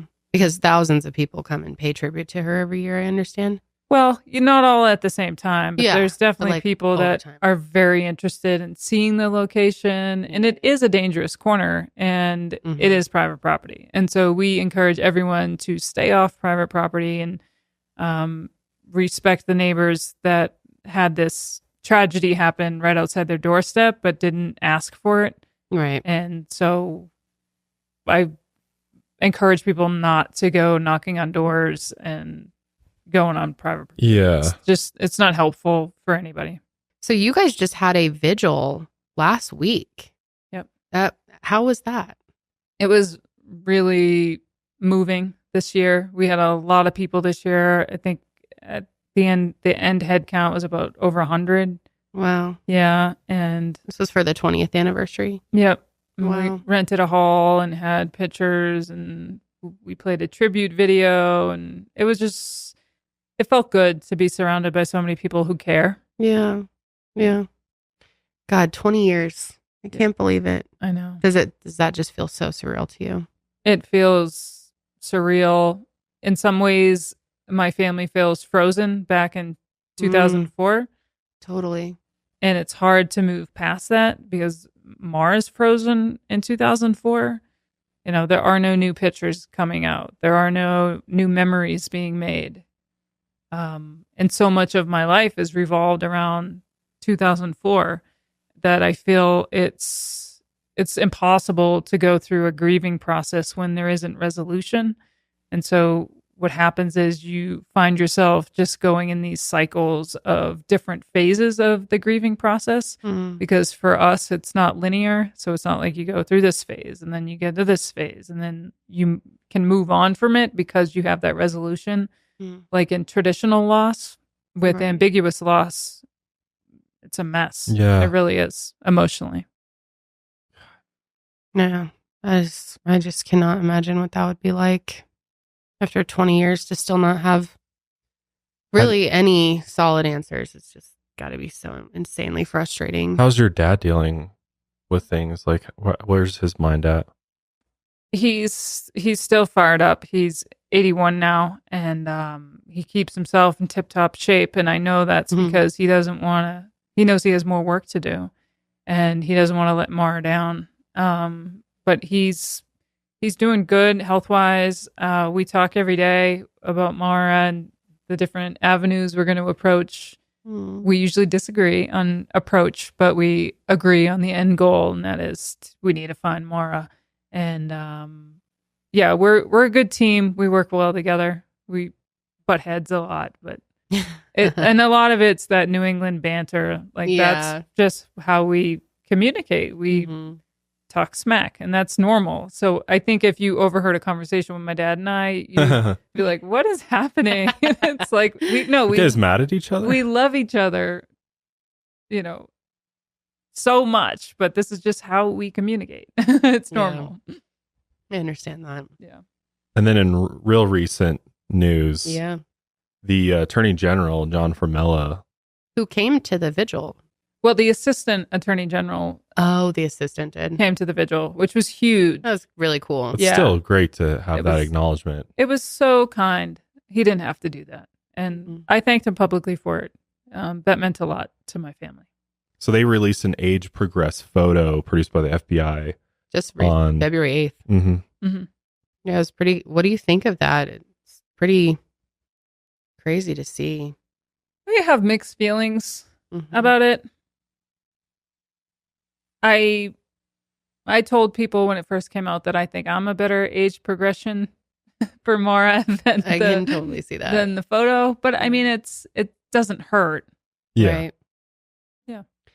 Okay. Well, is there anything else you would like to go over regarding the case, or anything you'd like to say to people who have followed the case, or any final thoughts for now? Well, I would just like to say thank you to everyone that's reached out over the years. I've got a lot of people that have reached out recently with the Media Pressure podcast coming out, and people that attended the vigil. It's just comforting to have that love and support. And it is one of the reasons that helps us keep moving forward after all these years, knowing that we have this solid support system that just wants to find answers and wants resolution for Maura. And that's really important. And people ask me all the time, what can I do to help? What can I do to help? And I tell them, just keep talking about Maura, share a missing flyer, engage with content that's victim-centered. Things like that go a long way. And it's easy to do. And it doesn't cost anything. And it literally takes 2 seconds to share a missing flyer or engage with a social media post. And that's helping. It really is. So thanks to everyone that's stood with me and my family all these years. I just can't wait for the day that I get to maybe come back on here and tell you guys how we solved it. Yeah, I hope for that day too. Yeah. I think it's very solvable. And I'm glad to hear that you have a seemingly good intention law enforcement team on your guys' side now. And, I'm glad you seem so positive about the direction things are going. And that gives, I think, everybody hope that hopefully we'll get some sort of resolution in this case, because I think it definitely can happen. Yeah. But yeah, we'll definitely be following the journey, following the rest of the podcast. Media Pressure out now everywhere you get your podcasts. We'll have links for it below as well. Go check it out. Really great listen, and more to come on that. Few more episodes coming. So there is one more thing I want to get into. First of all, I loved that it's really nice to hear from me as a creator that, making this kind of content is helpful. And we really encourage our audience to be what we call active true crime consumers, and what that looks like. And to hear from a family member that something as small as sharing a missing persons flyer does go such a long way. I don't think people realize the power that they have as a consumer of this content to take these small steps. And some people take really big steps. So it's cool that, there's a wide range of things that people can do, but every little thing matters, even if it's going to a family's website or page or reaching out over email and just letting them know, like, I'm here with you. I'm following the case. I haven't forgotten. I'm doing what I can. Like those things go a long way. Yeah. So I wanted to ask you more about your campaign you've started called Engage with Empathy, what the objectives are and what that means to you and why you started that. Well, I've been in this space for 20 years now. And one thing that I noticed was there is a lack of empathy in the true crime space. Definitely. And what that allows for is for consumers to take these stories in more as entertainment and sometimes unwittingly forget that these are real life tragedies dealing with real life people. And I think adding a little bit of empathy into the true crime space is the missing key there. And it's super easy to do. I haven't heard a single argument against it. There's no barriers to entry. Anyone can engage more empathetically. And so I started the campaign just to see if, people would respond to it. And they responded very positively. And so I created this really simple acronym. It's called CARE. And it's kind of the pillars of what the awareness campaign is meant to do. And so the C is center the victim. If the content that you're creating isn't victim centered, then what's the point? And also understanding that as a creator, you have a responsibility to determine if the content that you're putting out is furthering the case or is it simply to entertain? Yeah. And I think that's relatively easy to make that distinction. Yeah. The A is avoid harmful misinformation and wild speculation. Again, it's once something's put out on the internet, you can't take it away. Yeah. And then it spreads like wildfire, and trying to contain something like that, especially for a family that's actively trying to get resolution in their missing loved one's case, it's impossible. Yeah. I can tell you from experience. I've tried. And even when I correct some misinformation with accurate information, people don't want to believe me because it doesn't fit their theory. You've already accepted this untruth. And so as consumers, what you can do is vote with your clicks, right? You know what content's out there that's slimy or is just salacious clickbait, and you can vote with your clicks. And I'm seeing a shift in true crime as we speak, where people are rejecting the more sensationalized escapism type of true crime. Yeah. And they want to get back to the victim. And then, of course, the R is research responsibly.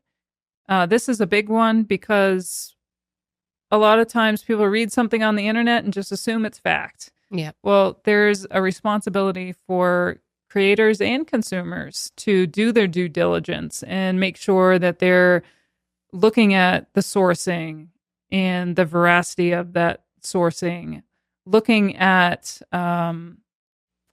what's the purpose behind it.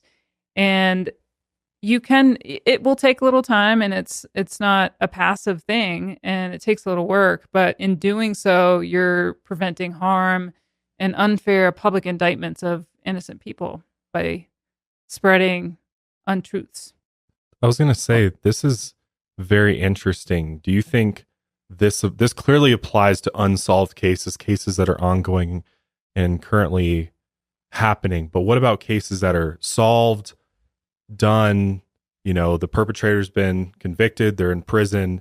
Because there's a lot of true crime content and creators that cover they stay away from the unsolved stuff for the very reasons that they don't want to run into these issues, but then they stick to the solved stuff because they think they're safe because it's already been wrapped up. It's kind of they have beginning, middle, and end. There's already been a trial with the facts. Risk there. Yeah. What's your kind of thoughts on that and how this applies to solved cases? Well, it's an interesting argument. So in solved cases, who has the most at stake? Victims' families, the victim themselves. Right. Doesn't change. Yeah. Right. And so by retelling the story, are you actually doing more harm to those trying to live their life and move past the trauma? If you are, then I think, there's an argument to be made against covering solved cases, because are you trying to further the case? Or are you just trying to get clicks? What is your purpose? Are you trying to explore a different avenue? Are you trying to look at it from a psychological perspective to prevent future crimes? Like, you have to ask yourself, what is the intention of this coverage? Right. If it's good and pure and is going to help people, go for it. But if it's going to hurt people and re-victimize people, I say you should think about that. Yeah. You should think about the impacts that your coverage is going to have. It's something I think you learn over time too. I mean, we've certainly learned a lot in our years, and we're constantly trying to do better and improve the way that we research, and there's always room for improvement. Yeah. It's very hard. It's hard sometimes. Yeah. It is, but And our overall goal is to be helpful, not harmful. Right. I think the research part of it is difficult no matter who you ask, because it's like we have access to a certain limited amount of resources, and you can do your best, but there is a chance that you're still going to get things wrong. Yeah, even from a very reputable source. And I think that's, unless you go and independently investigate every single case, I do think there's always going to be that inherent risk of, and hopefully the things you are getting wrong aren't like sending things in a totally different direction, right? There's like I would say there's different levels of, getting those things wrong. But I think all these things are super important because there's straight up people out there that just disregard all these things and they don't care. Well, I don't think anyone's going for perfection. I think people are people, and as long as you're willing to admit mistakes and take accountability, who can fault you for that? Yeah. Agreed. That's very true. How can other creators out there learn more about this movement? Super simple. It's on my website, mauramurraymissing.org, and there's a tab that lists all the information about it. But it's an awareness campaign. So it's, identifying creators that are attempting to engage with empathy and, put a hashtag on there just so the word gets out. It's really simple. It's just a way to shine a spotlight on the fact that I believe with a little more empathy infused into true crime, it can be a more positive experience. And it's such a powerful source for good. It is. And I don't want to just always focus on the negative. I mean, I've been affected by creators who have engaged me with empathy, and it's moved me. And I saw the power in it. And so I wanted to highlight it. Yeah, I think what you're doing is so needed. This space needs a serious